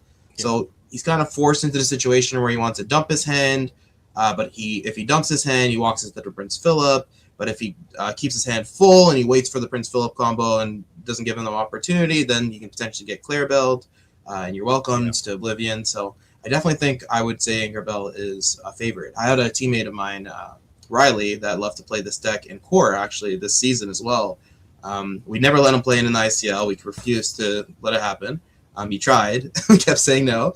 But he felt that it was favored into a majorities matchup. So it's definitely – I don't know how he's going to be favored, but I agree with you, Gabe. I think the Prince Philip is too difficult to handle. It's too it's just too tough. Like if I have to put two control decks against each other, I'm going to give it to the one that gets the earlier board wipe, the one that can start setting up the game, that can disrupt you more often. It just makes the most sense. Could I be wrong? Sure. Maybe, we let them play 1,000 games and we'll get better numbers, but it's just hard not to. It's just hard not to imagine that. I am willing to believe that the stats and the numbers on green blue versus red blue mirror or matches rather is not that high. So we definitely don't have all the data, and we're not going to get it because we're switching formats next week in the ICL. That's true. Unless we're going to do a Habibi versus Gabe 1,000 game challenge and see if we can get those stats going. See if we can figure that out. Not pay me any amount of money in the world for me to play 1,000 games of blue decks against you or anyone. Oh my gosh, yeah, that'd be nuts, dude. We can do it for charity or something. We'll figure that out. Maybe that'll make it somewhat. 10,000 hours. I'll work overtime and probably make more. Oh my gosh, dude. Yeah, I think even to that point, we still could not get it done in 2 months. No way to do it. Probably not. We'd be at the next like 3 sets down the line. We're old and gray, 70 years old. Okay, game 800. We've got this. Hey guys, we solved it. I think we figured it out. Here. Infinity's gonna get rotated by the time we figure that one out. Yeah. There'll be 4 formats, and I got a huge shout out to Justin and the green dice. I gotta say I love those large, like I guess we'll call them Vegas style dice. That's the style I like. That's what I like to call them. Sharp edges. I think that's cool. Nice large pips. I think those are great for especially for the ICL. Love it. I can talk about anything, dude. I can talk about dice, talk about playmats. I got you, bro. Nice large pips. Nice large pips as we see Clarabelle finding its way onto the table. Helping hand, by the way. I did skip past that a little bit. Oh, yeah. Obviously, a little bit of hate for those Vanish characters that some people love to play. I mean, you got to respect them. I feel like they come in and out of the meta, generally speaking. And the people that love playing the Iagos and the Vanish characters, they're just watching the meta. They're saying, okay, no one's playing the hate. Bring them out, folks. Bring out the Iagos. Let's go. The feeling of playing an improvise or a one-cost action to take out an Iago is second to none. Dude, the value trade on that is beautiful. I got to tell you, the huge value. I'm a big fan of value. I love shopping for value here. As we see both players hitting their ramp, they were able to get there. Inkerbell was able to put a character down on 1.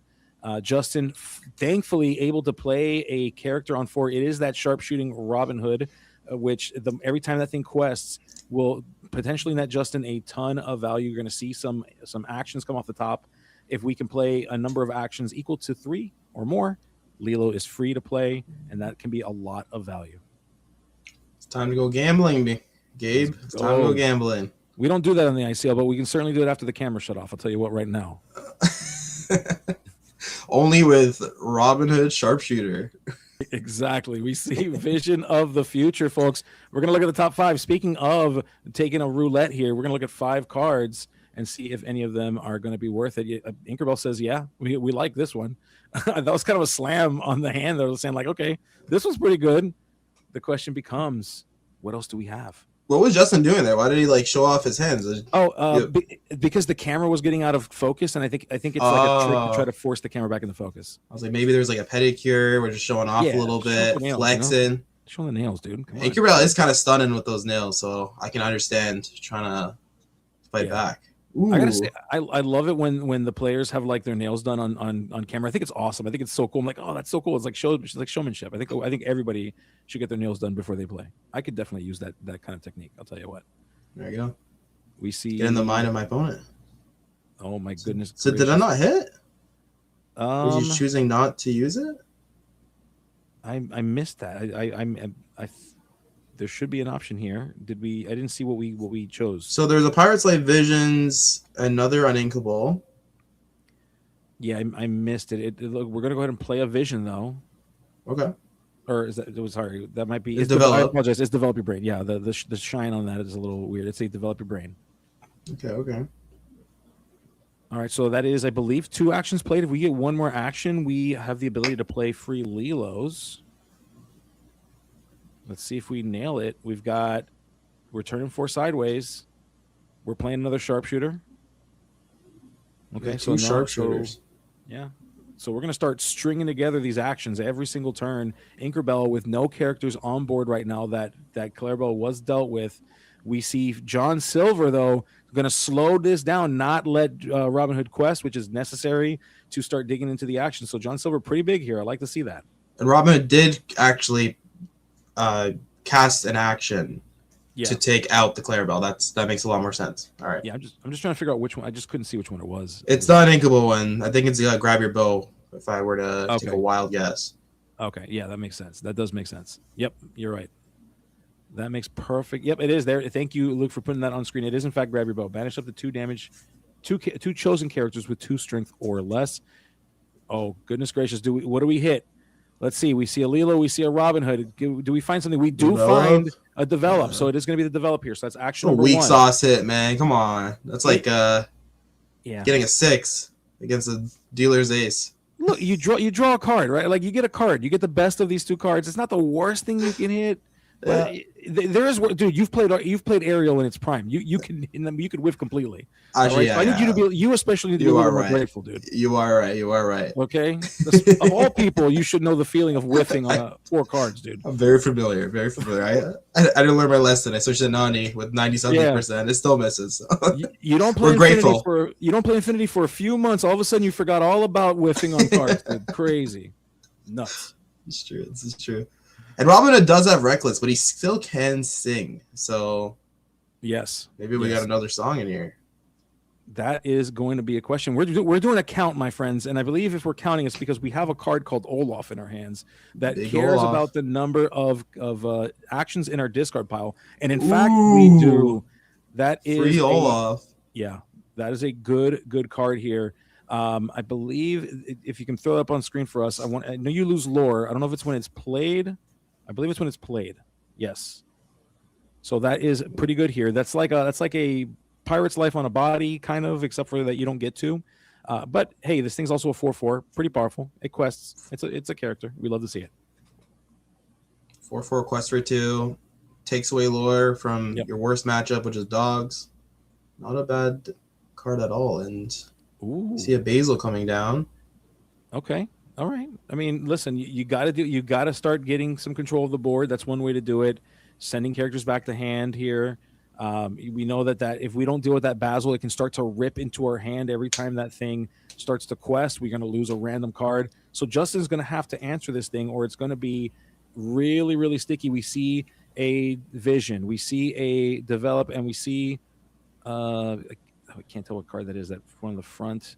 Is that the support with the helping hands? I can't see it. It's inkable, so it is inkable. But yeah, it is helping hands, and we went ahead and we are opting to use the vision here. So again, just digging with these actions that we're getting for free with this sharpshooter effect.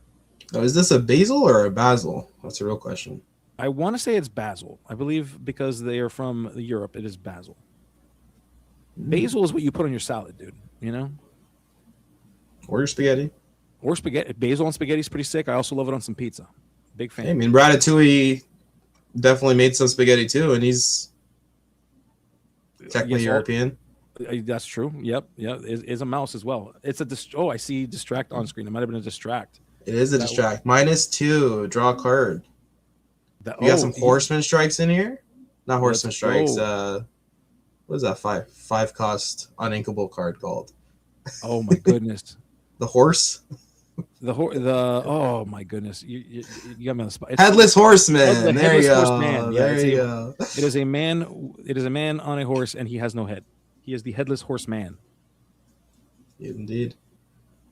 All of a sudden, Justin, despite popping off and getting to do all these cool things, I think is in a weird position here. Yeah. It's slow, kind of slow. I don't want to say they're at parity just yet, but it is kind of it's a much slower scenario here. Now we are seeing a bunch of cards, so we're setting ourselves up for a beautiful future series of turns and actions. The question becomes, do we have a sequence here that can get us to just pop off and get control of this game? That's the real question. Do we have Lilo? And if we keep our hand full from here, Clarabelle comes down as a pretty bad punish. Yep. We're a turn away from just being able to sing with a character and then play a Prince Philip to wipe these boards. So yeah, it's not looking crazy hot. Justin's still at 6 lore, right? So let it go. I see. Okay. That was good. That was really powerful. And because we were able to play more, we played enough actions this turn, we are playing these Lilos for free. So just tons of value here. Every time we play this Lilo, readying the character. So Olaf being used to sing, Olaf coming in to deal with, to do more stuff. And then we're going to go ahead and, I think that was a pretty high tempo turn. I think that was a fantastic turn for Justin. Justin is, as a young and saying, saucing. He is definitely saucing on Anchor Bell right now. There's so much things that are happening. He's basically crafted the perfect cards in his hand with the amount of visions and develops he's playing. If he wanted to, he can play as many Are we playing more cards? I feel like we've used 100 ink. Oh my gosh, dude. We're just sending in all of these characters. Olaf. Everything is nothing. free. Inkerbill's at like negative 15 lore at this point with all of these Olafs. Like, what is going on? This is insane, dude. I mean, look at the amount of lore pressure on the board. 2, 4, 6, 8, 10, 12 on board. So we can go as high as 18 next turn for Justin. And that's not even counting if we have a Pirate's Life in hand. You see, Gabe, what happens when you give red inkable cards? Look at this board. All red cards. The world that we could be living in if more red cards were. Imagine this world where red, blue can win more. Yeah, honestly, they should just nerf red again, make more uninkables. Like, look, you're crazy. Look at a pop off. Please and don't. As expected, the Clarabelle comes down. Gosh, dude. Yeah, Rochelle, if you're listening, please do not listen to Habibi. Do not. Ignore what he just said, please.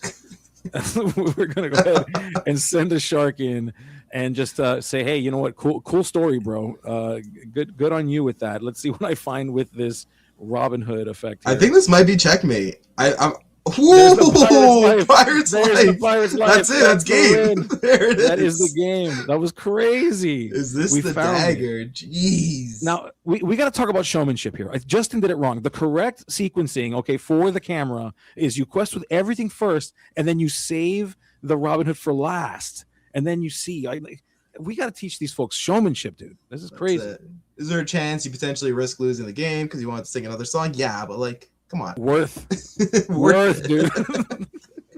So worth it. Forget about good sequencing. We need showmanship. Okay. Why optimize? It's not like we're all playing for seeding or ICL matters. That's crazy. Come on, I need you to have more guts out here, okay, folks? No, I'm just kidding. Good job, Justin. Congratulations on that game too. We got a game, folks. We're going to game 3. We're going to do it. Yeah, Inkerbell's deck did not really do what it wanted to do there. It was just basically watching Justin pop off, do everything he wanted, put so many actions. I mean, the first Robin Hood notably put 4 actions in the bin, immediately turns on all your Olafs, which essentially turns on the rest of your deck with this deck. So being able to trigger 1 or 2 Robin Hoods just makes this deck feel very, very different versus when they get your welcomed immediately and you never get to pop off. So yeah, I mean, that was a lot of fun to watch, I got to say. And these games have been going super fast. I mean, when you think about control decks that generally do this kind of stuff, control versus control decks are usually associated with being a little slower, especially if you think about earlier games prior to rotation, how slow those games can be. That is not the case at all here in this format. We're seeing a bunch of control decks that are coming in here and being able to just have these really quick, really punchy games where they just establish these board states. There's a moment of stabilization. They force their way to have control of the board, and then you look at Justin's board from one turn to the next had like 2 Robin Hoods, and then all of a sudden you're looking at 2 Olafs, 3 Lilos, 2 Robin Hoods, and it just went insane there. That was crazy. Good job. That was nuts. Now we see a altar here of, I believe the number is, well, okay, so it was a 3? Looked like, yeah, 3 cards. 3. Okay, so we're getting an altar of 3. Beautiful sleeves, by the way. Love the Cindy sleeves. They're fantastic. Love the art on these sleeves. One of the best enchanteds ever made in Lorcana, up there with Tinkerbell from set 1. Yeah. A man of class and good taste, I see. That's good. 100%. That's why we're friends. That's why I like you. I'd say the DLC Rapunzel one as well, but I cannot afford those in foil, so I need you to get good and start affording them, dude. What's going on? Get good. I'll just win them. I'll go back in time and pop off. The non-foils are very, very cool art, but don't even hold a candle towards the actual foil ones. Yeah. I think there's a foiling of the set 1 promos that makes it insane. The Cinderella, the Rapunzel, the Let It Go, insane. Absolutely insane. I actually, personally, I think the Rapunzel from the Cold Foil set 1 looks better than the DLC promo Rapunzel. That's my hot take. I can see that. I don't fully disagree with you. I think there's a prestige level of those ones from the DLC. Oh, it's 100% a flex. Yeah, 100%. Facts. So there's like the prestige, but I think to your point, if we're just saying like just art and like the way the foil works on that art, I don't think I disagree with you. I think I like it. As we see, inking of a Tipo, classic symbol, my friend, that we have plenty of ramp in hand. At least one more.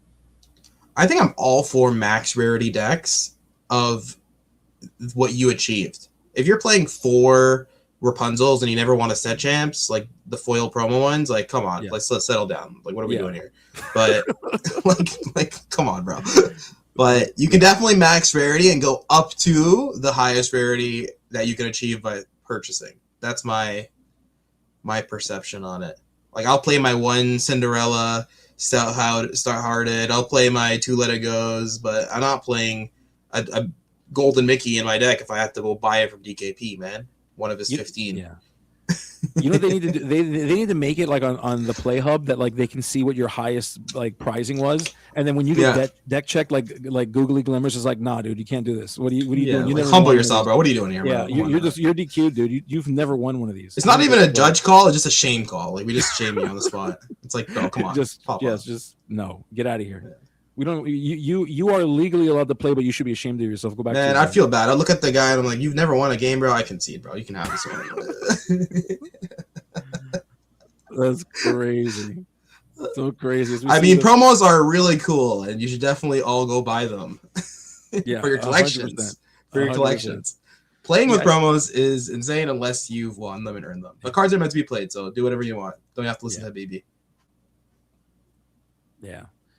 But we do see Justin here inking away a Pirate's Life. We saw this in game 1. There was like this decision to ink a few of those, put in that weird spot. Terrible to have to do early, but I mean, if it's the card that's the highest cost in your hand, if it's not relevant in the moment, you got to make the call. It's just the way it's got to be. Sometimes you just got to be careful. You got to do the counts. Count how many cards you've inked, how many of a card you've inked, because that can certainly come back and bite you. A lot of coaches will say that some of the most difficult inking decisions are in the beginning because they are the ones that cost you the game later, and you don't even remember it, and you don't even remember why. And Justin has inked, I'd say, a total between all 3 games so far, if my count is right, like 7 Pirates' Lives. So he's obviously in a position where he either is forced to ink these cards or he just doesn't value them highly in this matchup. And I am not the one to tell him how to play this deck because I think I have less reps on this than starter decks. So that's crazy. That's a crazy concept, but you're not wrong. I mean, we're still early in here. Justin with no board though. As Inkerbell has a Clarabelle that's ready to be shifted on, a Prince Philip that's ready to be shifted on. You've got the Cinderella getting value from playing princesses to be able to ink with that thing and draw into better cards. Inkerbell is enacting on her plan exactly as she needs to in order to be successful in this, as Justin is kind of hanging tight and finally able to play a card. Ooh. And then what a card. That's actually really good. I was going to make like a funny meme and say like, what if he has like Rush Goofy and he swings and takes out something? But this is way better than that. That was way better. That was so good. The only thing that survived was the thing you can't choose because of that stinky ward effect. I mean, it's a 3-2 as well, but also you that's the best thing you can do going into an obviously I have Prince Philip combo in my hand turn. Yeah. And this is exactly what we were talking about earlier. Potentially not choosing to. Oh no, we use the Cindy's trigger. So maybe we're changing game plans, pivoting. We do have 3 cards in hand, so we can keep exactly enough for the Prince Philip, so MMS, as well as the big shift, and then just cycle the 3rd card. Find another good card. There's a psychological factor too. The longer that I see Justin without characters on the board, the less valuable the combo becomes. Like you're sitting on this thing, it's weight in your hand. You're holding on to 2 cards in your hand. They could be other things that could make you faster. Yeah. So you might be valuing the clock here, and Inkerbell may be put in a position where she's like, well, you know what? If you're not going to play characters till like 2 more turns anyway, then I just need to get faster, and maybe I'll choose to send away pieces of the combo, and that could punish her. So there's a lot at play here. I think there's a lot of there's a lot of mind games. This is like where the control decks like actually get to have a lot more fun than the first couple of turns. Like watching them do Sail on turn 2 every single time, it's whatever. Seeing them Cindy on turn 3, that's cool. But when they're in these positions where Inkerbell has to choose between shifting this and like trying pushing for the game, or Justin trying to like excite her about shifting it so that he can maybe play this big Maleficent Dragon that's potentially in his deck. I don't actually know if that's in there. It's a little bit of a mind game. I love it. Same thing like dogs, little mind game of the early game. I know you and Collier were chatting about it earlier, but one of the only engaging parts of that matchup for me when I play the mirror is like playing that little roulette game of like figuring out if your opponent has it, didn't have it, did they keep in their starting hand, did they not? Yeah. I think it's what it's definitely, and like we're seeing it here. There's a lot of play that's happening in their heads that's hard to tell, like looking at it from the outside, looking in, like us looking from this top-down view. There's a lot that's happening that we don't get to experience. Lorcana is very flashy. There's characters that we all love. We get to see all these characters at the table. And I think what you're describing is the same thing that we're seeing here. It's the same thing we see in that Dogs mirror that for Dogs players probably is really exciting, but for watchers of the game, maybe a little bit more difficult to like understand and see like why is it such a good thing. And it is. There's like this moment you just lock in, you stare at your opponent, and you say, I hope you altered, and I hope you got that under the sea in your hand because I'm gonna rip that thing with the Ursula or whatever. There's like this 100% a psychological game at play. And I will give a kudos to how Justin is playing this extremely, extremely well. Inkerbell is, I would say, telegraphed. I might be wrong, but from the way she's been playing, kind of telegraphs that there is a Prince Philip combo in hand. And Justin has, instead of committing to the board, has just raw casted actual actions, took out some of the threats on the board, suppressed Inkerbell's lure down to a point where he's still getting to ramp. He's still keeping his hand suppressed and low, so he's not in Clarabelle range. And he still gets to play cards like Olaf at basically a free situation. He paid 5 last turn for Grab Your Bow, and he got to play Olaf as well. That's, 9 plus 5 if you really get real stickling. But, and that's game 1 tech comes up back again. That is awesome. Dig a little deeper, sung by a single Olaf. That Olaf's so good here, especially in a song deck. You've got this one character that can sing it. Inkerbell's being put in a position to decide, is it worth deploying the combo on one character? Or am I going to get punished for Justin for singing a song? And dig a little deeper could be a punish here for letting that thing survive any longer than it needs to. So can Justin take advantage of this and use this to get back into this game and try to reclaim and claw up some of this lore?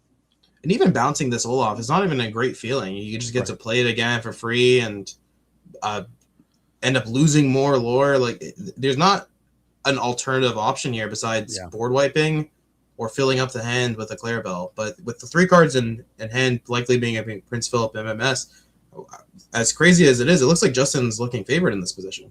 Yeah, exactly. As we see oh my goodness. Whoa. Oh my goodness. We are just sending it, dude. We are just playing these songs over and over again. We've got the Next Stop Olympus, which readied this character. And then in doing so, we were able to sing another Dig a Little Deeper. We've played the 3 actions that we need in order to start deploying Lilos to ready the Olaf again, to do more singing of things like Pirate's Life, to potentially bring Inkerbell back down to 0 here. We see the Lilo. We ready the Olaf. We're going to sing again. It is another one. Another Dig a Little Deeper. Oh, yo. This is crazy. Holy moly. What is we're just taking 12 cards off the top of our deck, choosing the best 4 because that seems fair. That's crazy. Let's go. This Olaf was played for essentially 2, casted 3 Dig a Little Deepers. Holy moly! And was ready twice with a Lilo and a next. This turn's not over. We can do it again. We can find more Lilos. And Habibi, look at the ink count. We haven't even used our ink yet. We still have 5 ink. We got 5 ink left. This is insane. This is actually insane. All right, Jack Shadows, what'd you find, buddy? What did you find, dude? You got the best top cards, the best 4 cards from the top 24 cards, because Vision. He wants more. He wants more, man. You just at this point, like you basically memorize what your deck is. You know what the next 20 cards are. Yeah.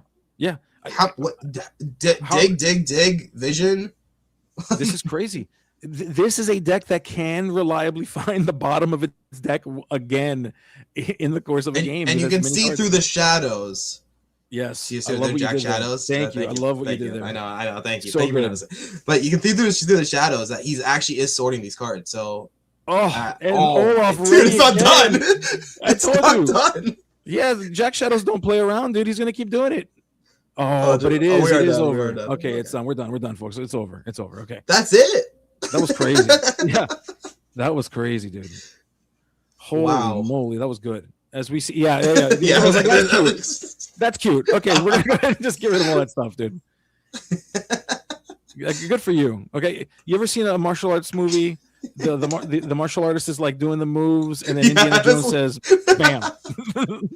It's like, yeah, just here you go. That's exactly what Inkerbell just did to poor. Okay, so that's the cards we chose to keep. So okay, so we've got the shark on board. We've played the Olafs now for essentially nothing, free, and we've dropped the Lord back down to 1. So Inkerbell just going down and down in lore count. These Olafs doing the work here as we play Sail of the Azurite Sea. So essentially, that's what he was digging for, right? Ooh, Ink Geyser. That's not a great Ink Geyser. This is not amazing. No, this is an interesting decision to be made here. I'm curious what forced Inkerbell's hand to use it. Maybe hoping to try to reclaim some ability to deal with this board again. But this Ink Geyser was an interesting choice. Oh yeah. So she can potentially ink again here. I think we're trying to use this to the best of our effect. Let's see if Inkerbell is able to take advantage here. I think both players are doing the thing that I would do, which is just agree on the fact that these first 3 are, like, let's stop playing it. Let's just assume the first 3 are good. You know, like I get it. But there you go. Both players have chosen the 3 cards that will remain in their ink. They've refreshed their hands with cards of cards that they have been inked before. So we get to ink twice because of the sale. So that's right. Donald is the least valuable card in hand right now. Yep. Sounds about right. So Justin chose to keep double Olaf Maui Shark. He can still sing a majority of the cards that he gets off that Ink Geyser, what he draws from the top of the deck. And the game is essentially reset from here. Yeah. As a you're welcome here, a interesting you're welcome to deal with the shark, just trying to keep the shark off the table, trying not to give Justin the advantage of getting lore without having to quest. Also, we may be seeing potentially a Clarabelle incoming very soon in the coming turn or two, depending on what we have in terms of the ability to ink ourselves, as Inkerbell is thinking about what these 4 cards that remain in hand will mean for her to get to that number 20. That you're welcome is very key. Without that you're welcome, this game looks very different. Yeah. It is certainly important here because Justin's deck is all about setting this kind of like this board up in a way that is, as we see, helping hands coming down, which does let you draw a card. So, you know, worst case scenario, you pay to draw a card. Not a terrible card. You pay 1, draw 1. I think I'm in for that. I'm gonna take a wild guess here. I hate to be like the Debbie Downer, but I'm gonna guess this game ends in a draw. Oh no! We're both at 0 lore. Oh. We have so much lore drain. 20 minutes. I'm gonna take a wild shot. Put the poll up, Luke. Wow. Habibi saying put your money where your mouth I'll is. I'll put my 5 points against 100,000 points. This is a free my plus 10,000 bet. Yeah.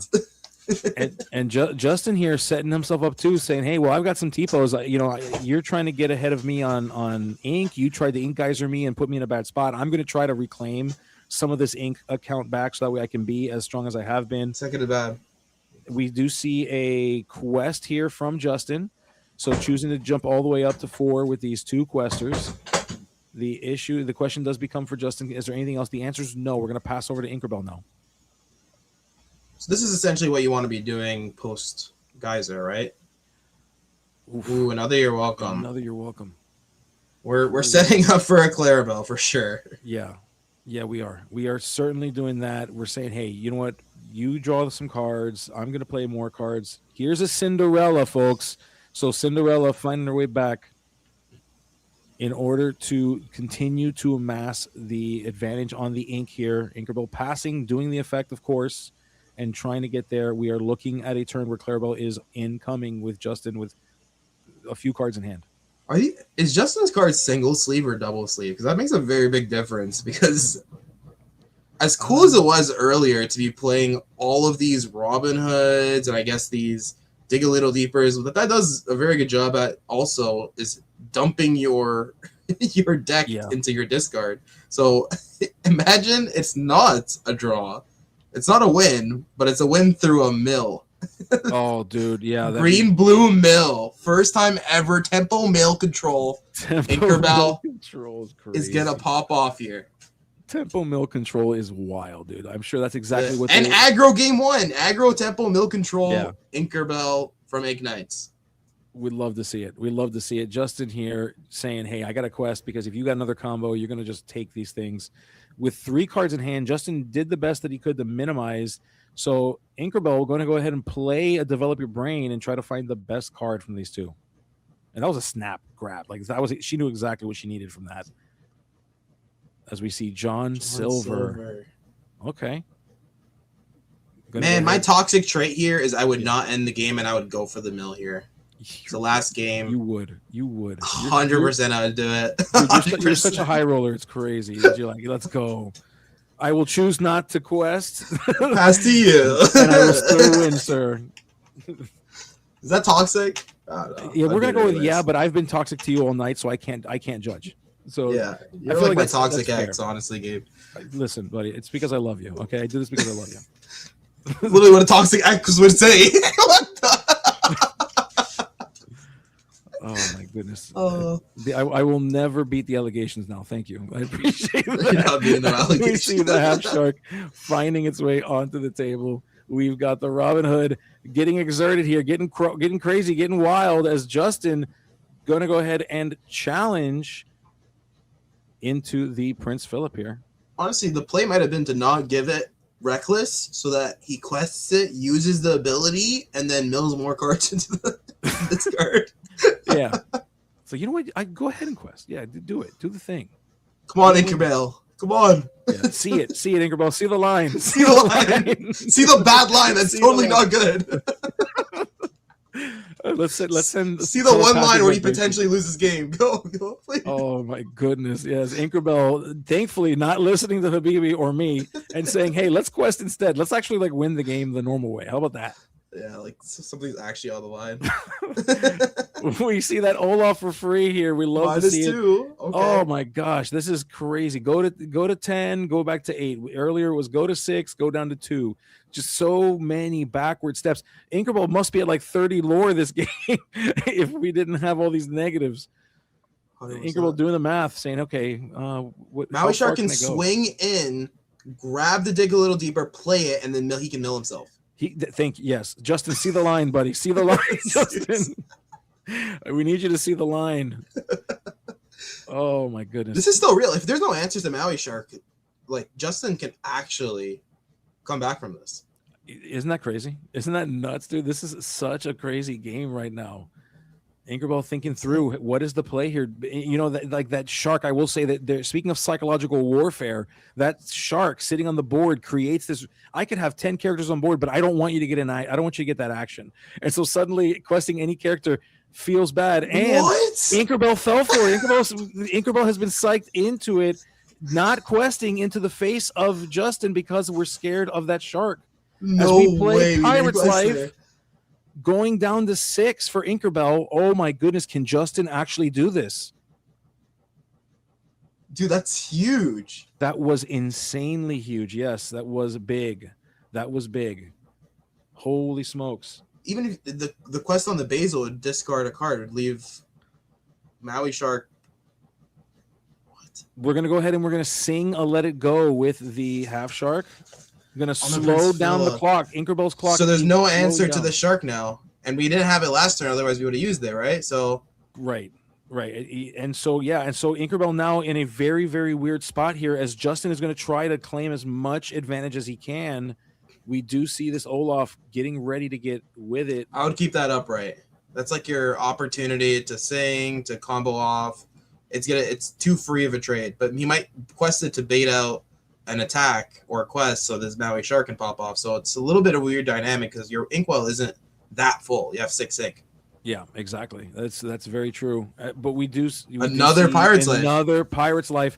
Oh my! I think that's goodness. the last one. I actually think that's the last one because we inked at least one or two in the beginning of this game. I mean, we played Geyser, so it could be the one that he inked too. I have no idea. I was gonna say these are likely the ones that were sitting in hand from that Geyser. You're 100% right. Wow, Justin was 12 moves ahead. He knew that he was gonna get Geyser. That's why he put. Oh my! This is insane. Jack Shadows is galaxy brained. Okay, I can tell you this. I've met the guy. Galaxy brained. Love Jack Shadows. Great job, Justin, with these plays. Inkerbell fighting hard to survive this thing, but Justin is not letting this thing go. For those of you watching at home, this is crazy. This is nuts, dude. I'm so glad I stayed up. Me after too. not sleeping for 3 nights and starting a new job, and decided to cast this match. This is a fun match to watch. Which congratulations on the new gig, by the way. Thank you. Appreciate it. I didn't mean to suddenly bring that up. More so, I'm tired. Inkerbell doing the finger math, saying, "Okay, what do I do here? I either let you just play your game, choosing to play the malicious, mean, and scary, opting to send in that Prince Philip. On top of that, to deal with the Olaf doesn't want to see any more repeated stingers. We're not questing again. Opting not to quest. So we've given up 2, 4, 6, 8, 9. We've given up between 9 and 10 a turn. So we've given up 20 lore worth of this is the distract card, the -2 that we were looking at earlier. I believe it draws a card as well. The distract card, yes, does it? Yes, it does. It does draw a card. Yes. It draws a card, and there's Robin Hood returning here, which, I mean, hey, do that. That's lethal. That's basically lethal right here. Yeah. Oh my gosh, Justin, goodness. You animal. That is crazy, dude. Oh my goodness, dude. Yeah, we just enacting on the plan here. And then Inkerbell hits the combo right here. Yeah, with a you're welcome. That's not bad. That's not terrible. That's not terrible. That is going to get Justin to draw some cards here. Deck not looking as empty as maybe we thought. No, it is kind of looking. It's not that empty. It's okay. With a shark plus Robin Hood questing. Oh no, John Silver prevents the quest. Yes. What's the line here? Jack Shadows. What is the line? Yeah, find it, my friend. We see the drawing. I mean, Inkerbell needs 2 turns to win, anyways, right? So we technically have time. We do. Now that we've slowed it down, we do. Justin's now has to deal with this. Inkerbell finally in a safe position, finally able to use all of the lore that she invested by putting on the table, going all the way up to 12. Inkerbell should easily be at 40 lore right now. Easily. Maybe Inkerbell was actually 12 moves ahead. It's one more move. We see a revealing of a card here. That card wasn't going to do us anything. So yeah. So we've got 2 other cards left in Justin's hand. Plus we're about to draw one. Let's see. What does Justin have to try to answer this? We're 4 points away for Justin. Justin just needs 4 lore to win this game. Inkerbell 1 turn away from winning this thing. Olaf off the top ropes the one time. Come on. Off the tizzy. Let's go. Olaf, what you got? Olaf. It's the only way. It's the only answer. My gosh, dude. And the Olafs would be free. No! Justin, put those cards. Oh, he's just grabbing. He's playing with this deck now. Right. Yeah, he's looking through this card, doing some. We're figuring out. We're saying, hey, where are the outs, folks? What are the outs, and how many are left? That's what we're doing here. Could you vision to find? You can technically vision to find 1, but then that just puts you at 18, right? Correct. Or that card only makes you lose. Your opponent lose lore, right? You don't gain any lore, so that doesn't even answer anything. Yeah, no. It slows the clock on the. Yeah, exactly. We played the Pirate's Life. 18. Inkerbell down to 10. 3, 4, 5, 6, 7, 8, 9. Oh, that's not lethal. Wait, we're so back, baby. This is insane. This game is still anybody's game. Justin could find ways out of this potentially. Justin, he's gonna put all the Pirate's Lives there. 1, 2, 3. It has to be 4. No, it has to be 4. Is there not 4? There's not 4. There's 3. One left. There's 3 Pirate's Life, folks. There's 1 more left. Can we find it? Justin, can you find it? What if it's already in his hand? All the way to 19. All of that for show. It's already in his hand. Oh flip no! right now. Basil's effect here, randomly discarding a card. What are we gonna find? Odd. We reveal the shark. Okay, it's shark. It's shark. If it is in hand, it's still in hand. Earlier he would have had it. Yes. We're gonna just go ahead and deploy the entire board right now. Inkerbell's just saying, here's what I got. It's your turn. Either win the game or don't. Bang! Do we have it, folks? Come on. Folks, do we have it? One. We play developer brain. Show us. So there's a red card. I saw a red card. Is it? I don't think so. I don't think it is because is it? Can we dig? No. Justin. Let's another develop. No, it's 2. We're playing 2. No, it's Sail. Oh, it's Sail. It's Sail.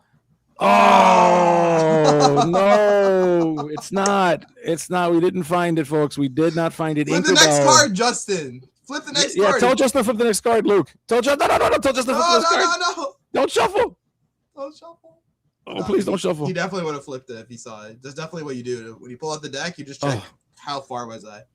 Oh my goodness. Well, maybe Justin. Well, we have to interview this guy. Like maybe Justin didn't actually stack his deck correctly. 1, like 2, earlier. 3. He's digging for it. 4, 7 cards down. 5, 6, 7 cards down. Because we went through our whole deck, right? Like there's no way we didn't hit the bottom at some point. Like is. the intrinsic bottom. I think I mean, I would love. I need to go back and rewatch this match and then count the number of cards. Yeah, that maybe he saw the Pirate's Life earlier in the first dig and just put it wherever, and then he played 2 more digs and then it actually mattered. Who knows? No idea. But that's an insane game. I mean, kudos to Inkerbell. Kudos to both of these players. That was a fun game to watch. If you got Habibi entertained on a blue matchup, then you did a good job. Holy smoke, dude! I'm not gonna sleep after this. My heart rate is through the roof, dude. I'm gonna need like a pill or something to calm down. This was crazy. Sleep deprived for like 4 days, and I can't sleep, so this is gonna be 5 days soon. Oh my gosh, Habibi, that was a lot of fun to watch with you. But I really appreciate you hanging out with me, man. That was great. Folks, thank you. Those of you that are in the chat watching this right now, I would be remiss if I did not say this. Please make sure that you hit the subscribe button if you can do so. If you want to subscribe, make sure you follow. If you're not already following, please follow Luke. That way you can get notification whenever he goes live for the ICL or for any one of his morning streams, which sometimes you'll see me on as well. So please, and thank you to those that have been hanging out with us. I realize I haven't said that all stream. These games have been fantastic, dude. So, Habibi, how do you feel after that, dude? Talk to me.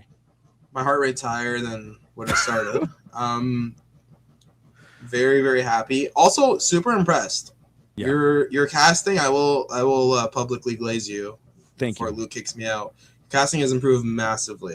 You're up and coming one of my favorite casters from like the new gen, I call it, the ones that have gotten like a second wave of opportunity. You and Willow. So keep up the good work. You're a killer. Even though you're a hater and you're like my toxic ex, I'll still be positive to you. You know, Stockholm syndrome. That's what they call it, right? Yeah, but you know what the worst part is? So for those of you that know, I'm part of a team, and part of that team is Freddie Rivera, who made top 16 at DLC Richmond. He's nationally qualified, and there's a bit of like a feud between the two of them. And I tell Freddie all the time how much you're my favorite Steel Song player. So even though like I mess with you, I mess with Freddie more. But yeah, so we are going to go. Oh, so we are going to go ahead and get an interview. We're gonna interview with Inkerbell. Hey, Jeez, Inkerbell. How's it First going, of all, Oh, it's on the top. those games were nuts. Like, let's just talk about first of all, how is your heart rate right now? Talk to me about your heart rate. I don't think I can say what I'm gonna go drink after I get off this. It was very, very tense. So the first game, he didn't find Robin Hood, so it was like, okay, this is a good matchup for me. And then the next game, he was like Olaf, Lilo, Olaf, Sing, Dig, Lilo again. Like, I have to. Your Olaf can't live. Like, there's nothing in that deck that can live, and you feel comfortable. So it's explosive to say the least. Yeah, that was putting it lightly. You did a fantastic job of maneuvering through some very difficult board states and moments where you had to decide like to quest or not to quest in the face of sharks. I thought that it was so exciting to watch. You got to go back and rewatch that game. there was a lot to be learned. I think for anybody watching, it was a lot of fun. Habibi, do you have any questions? Anything you want to know about Inkerbell's perspective here?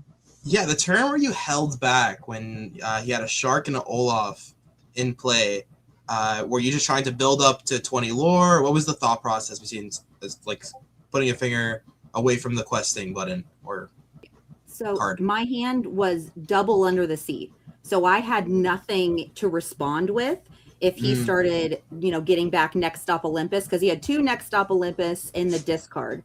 And if he started cycling those, and a lot of my characters, I had a couple that were 5 willpower or 5 strength, but not all of them were. So if he just started going after each of them and then Next Stop Olympus, that would have gotten way more lore than it would have been worth me to turn sideways. I also had no idea he had double Pirate's Life in hand. So I was just going, okay, if I don't turn sideways, he can't get anything back. And then I was just uber punished by double Pirate's Life in hand. Dude. So hindsight's always 20/20. I mean, I think at that point I could have probably turned the John Silver sideways, but he also plays Distract, which is -2 attack to a character. So he could have that was the punish, right? If I didn't quest that one turn and then he top decked Distract, and then he would have been able to free trade into a character that I turned sideways. So, I mean, a lot of that was just like, okay, I know my top decks are better. His top decks are inconsistent. So it was one of these things. Like they're either the best thing ever or the worst card ever. I'm either going to get my third Under the Sea, or you're going to get another Pirate's Life, and it's going to be over. That was crazy. That was so much fun to watch. Inkerbell, thank you so very much. Very well played. Yeah, very well played. I would be remiss if I did not give you an opportunity to do any kind of shout outs, anything that you want to let the world know. And please, the time is yours, my friend, to tell people about what they need to know about you as you disappear from the camera. Cool. Okay, so Inkerbell very shy, apparently, saying we're not going to do that. Well, shout out to the team. Shout out to the Ink Knights. I'm going to give the shout out to them. Shout out to everybody there. Shout out to the Ink Knights. Shout out to whoever did her nails. Yeah. Slay Queen. Yeah, seriously. Please let us know. Shout out to, Ink Knights have been with us in season 1. And they've been in, correct me if I'm wrong, Luke, or the voice inside my head, but they made Top Cut every single time, right? I want to say I feel like I know for sure season 1. For sure season 2. Okay. So they made season 1 and season 2. Gotcha. Okay. Yeah. So very very well played team. Like they've been killers 100%. That's like I mean that's got to be top 5 ICL games I've ever watched. I mean, that says a lot. Yeah, 100% easily. I'd have to go back and like think through the games I've seen. It could even be like top 3, but I safely top 5, safely, easily top 5, easily. It's kind of funny too, because even the stuff we were talking about prior to the game, like inking the pirate slaves and us saying like, hey, it's really easy from the lens of the caster. It's just sit down and look at the board and be like, oh, why didn't you just do that? But then seeing from her end, her ability to just be like, okay, this is what I've seen this person play. I'm going to play around this card, the Hercules card, which they can keep looping, and getting to understand that thought process. One of the reasons why we love the interview, right? 100%, yes, yeah. You're 100% right, because there's always talk about like there's an objective correct answer. I think that's one of the fallacies that like Lorcana players tend to fall into. Like, oh well, that was objectively wrong, that was objectively right, and I think that's true like 80-90% of the time. But I think Inkerbell described a pretty solid like 10% niche case where I'm not deploying anything to the board. Like whatever he takes, he's taking. And then I got to hope for my top deck. So I basically have no cards in hand is essentially where I'm at, even though you saw that I had 2. I think so. It's interesting. And I think these are like the lessons that players that are trying to get better, you start off going to an LGS, maybe you're playing on a kitchen table with your family, and then you go to an LGS, you start to play locals. And then one day you find yourself at a DLC and you want to do well. These are the kinds of lessons that you got to learn, and I think that's why watching these games is so important. And then learning from the experts. If you have the ability to learn from the experts, you should 100% do it. I think it's worth it. So, man, that was good. Solid stuff, man. Now, Luke, before I give Habibi the opportunity to do any kind of, is there anything else that we need to discuss? Anything else that we need to do? Any business that needs to be taken care of? All right, fair enough. So, Habibi, my friend, first of all, dude, thanks for hanging out with me. It was a lot of fun. I love hanging out with you. Great dude. I mess with you a lot, but it's like I said, it's because I love you. That's why I mess with you. So it's like a brotherly love. You know, it's like you love your brother, but like it's like my older brother that beats me up. It's all right. Yeah. Well, my younger brother was actually bigger than I was. Funny enough, my younger brother beat me up, so that's pretty funny. So maybe it's it's not too different here. But Habibi, anything that you want to share, talk to me about what you've got going on. And I know you've got some stuff going on, so talk to me about those things, dude. Yeah, I mean, for me, I'm just on Twitter all the time and yapping everywhere. So everyone probably has seen or engaged with me. Either you love or hate me, but more importantly, Enter the Battlefield, the team that I'm sponsored by, has a CCQ coming up. Yeah. So be sure to take a look at that. There is less than 15 tickets when I last looked at it left. So one of the only Infinity events from my memory that's actually going to cap out. And it's in Canada of all places. So if you are interested in coming by, it's gonna be a super fun time. I'm going to be going to Rochester CCQ as well. So shout out to that event.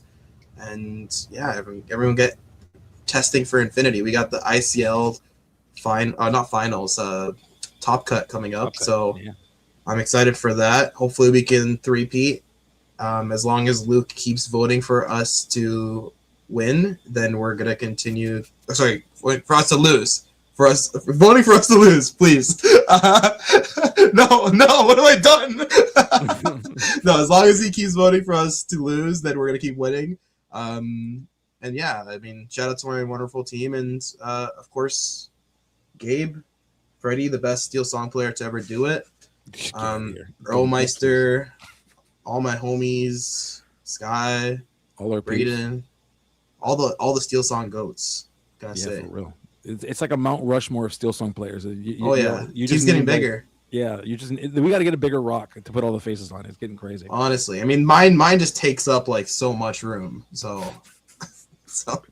we have to find like a new mountain line, but we'll reconstruct some. Yeah, if you build it, they will come, my friend. I promise you. We'll figure it out. If you build it, they will come. That's it. Yeah. Yeah. So on that regard, huge shout out to you. Huge shout out to the team. Huge shout out to everybody in the ICL. We are getting ready to get into the Top Cut, as Habibi just mentioned, and I am stoked because it is going to be in a format that I've come to love once again. I've been playing a ton of it as I'm getting ready for Indianapolis, for DLC Indianapolis, which I will be at. I wish I can get out to the CCQs. I'm currently there's stuff going on that's preventing me from being able to go out. I was about to go to the ETB CCQ, and then I just couldn't, unfortunately. But it's not too late. If I can snag a ticket, and maybe I talk to the wife about figuring some stuff out. Maybe I'll show up. I don't know. We'll see. But either way, I've been stoked about it, and you should be too. It's a lot of fun. Great format. ICL, shout out to them for everything that they do. Shout out to the judges. Make sure that they know we love them very much. They do a huge amount of work here. They take care of everything here. You can find me as well on Twitter at IlGabe. I'm there. Il is for Illumineer.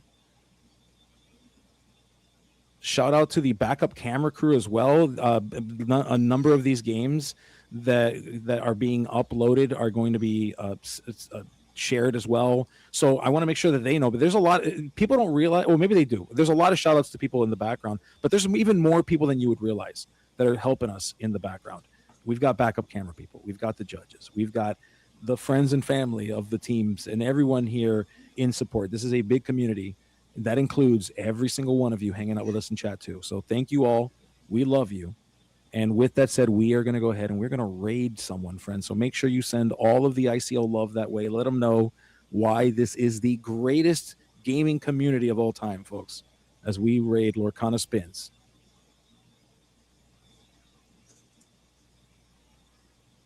Bye-bye. Bye-bye.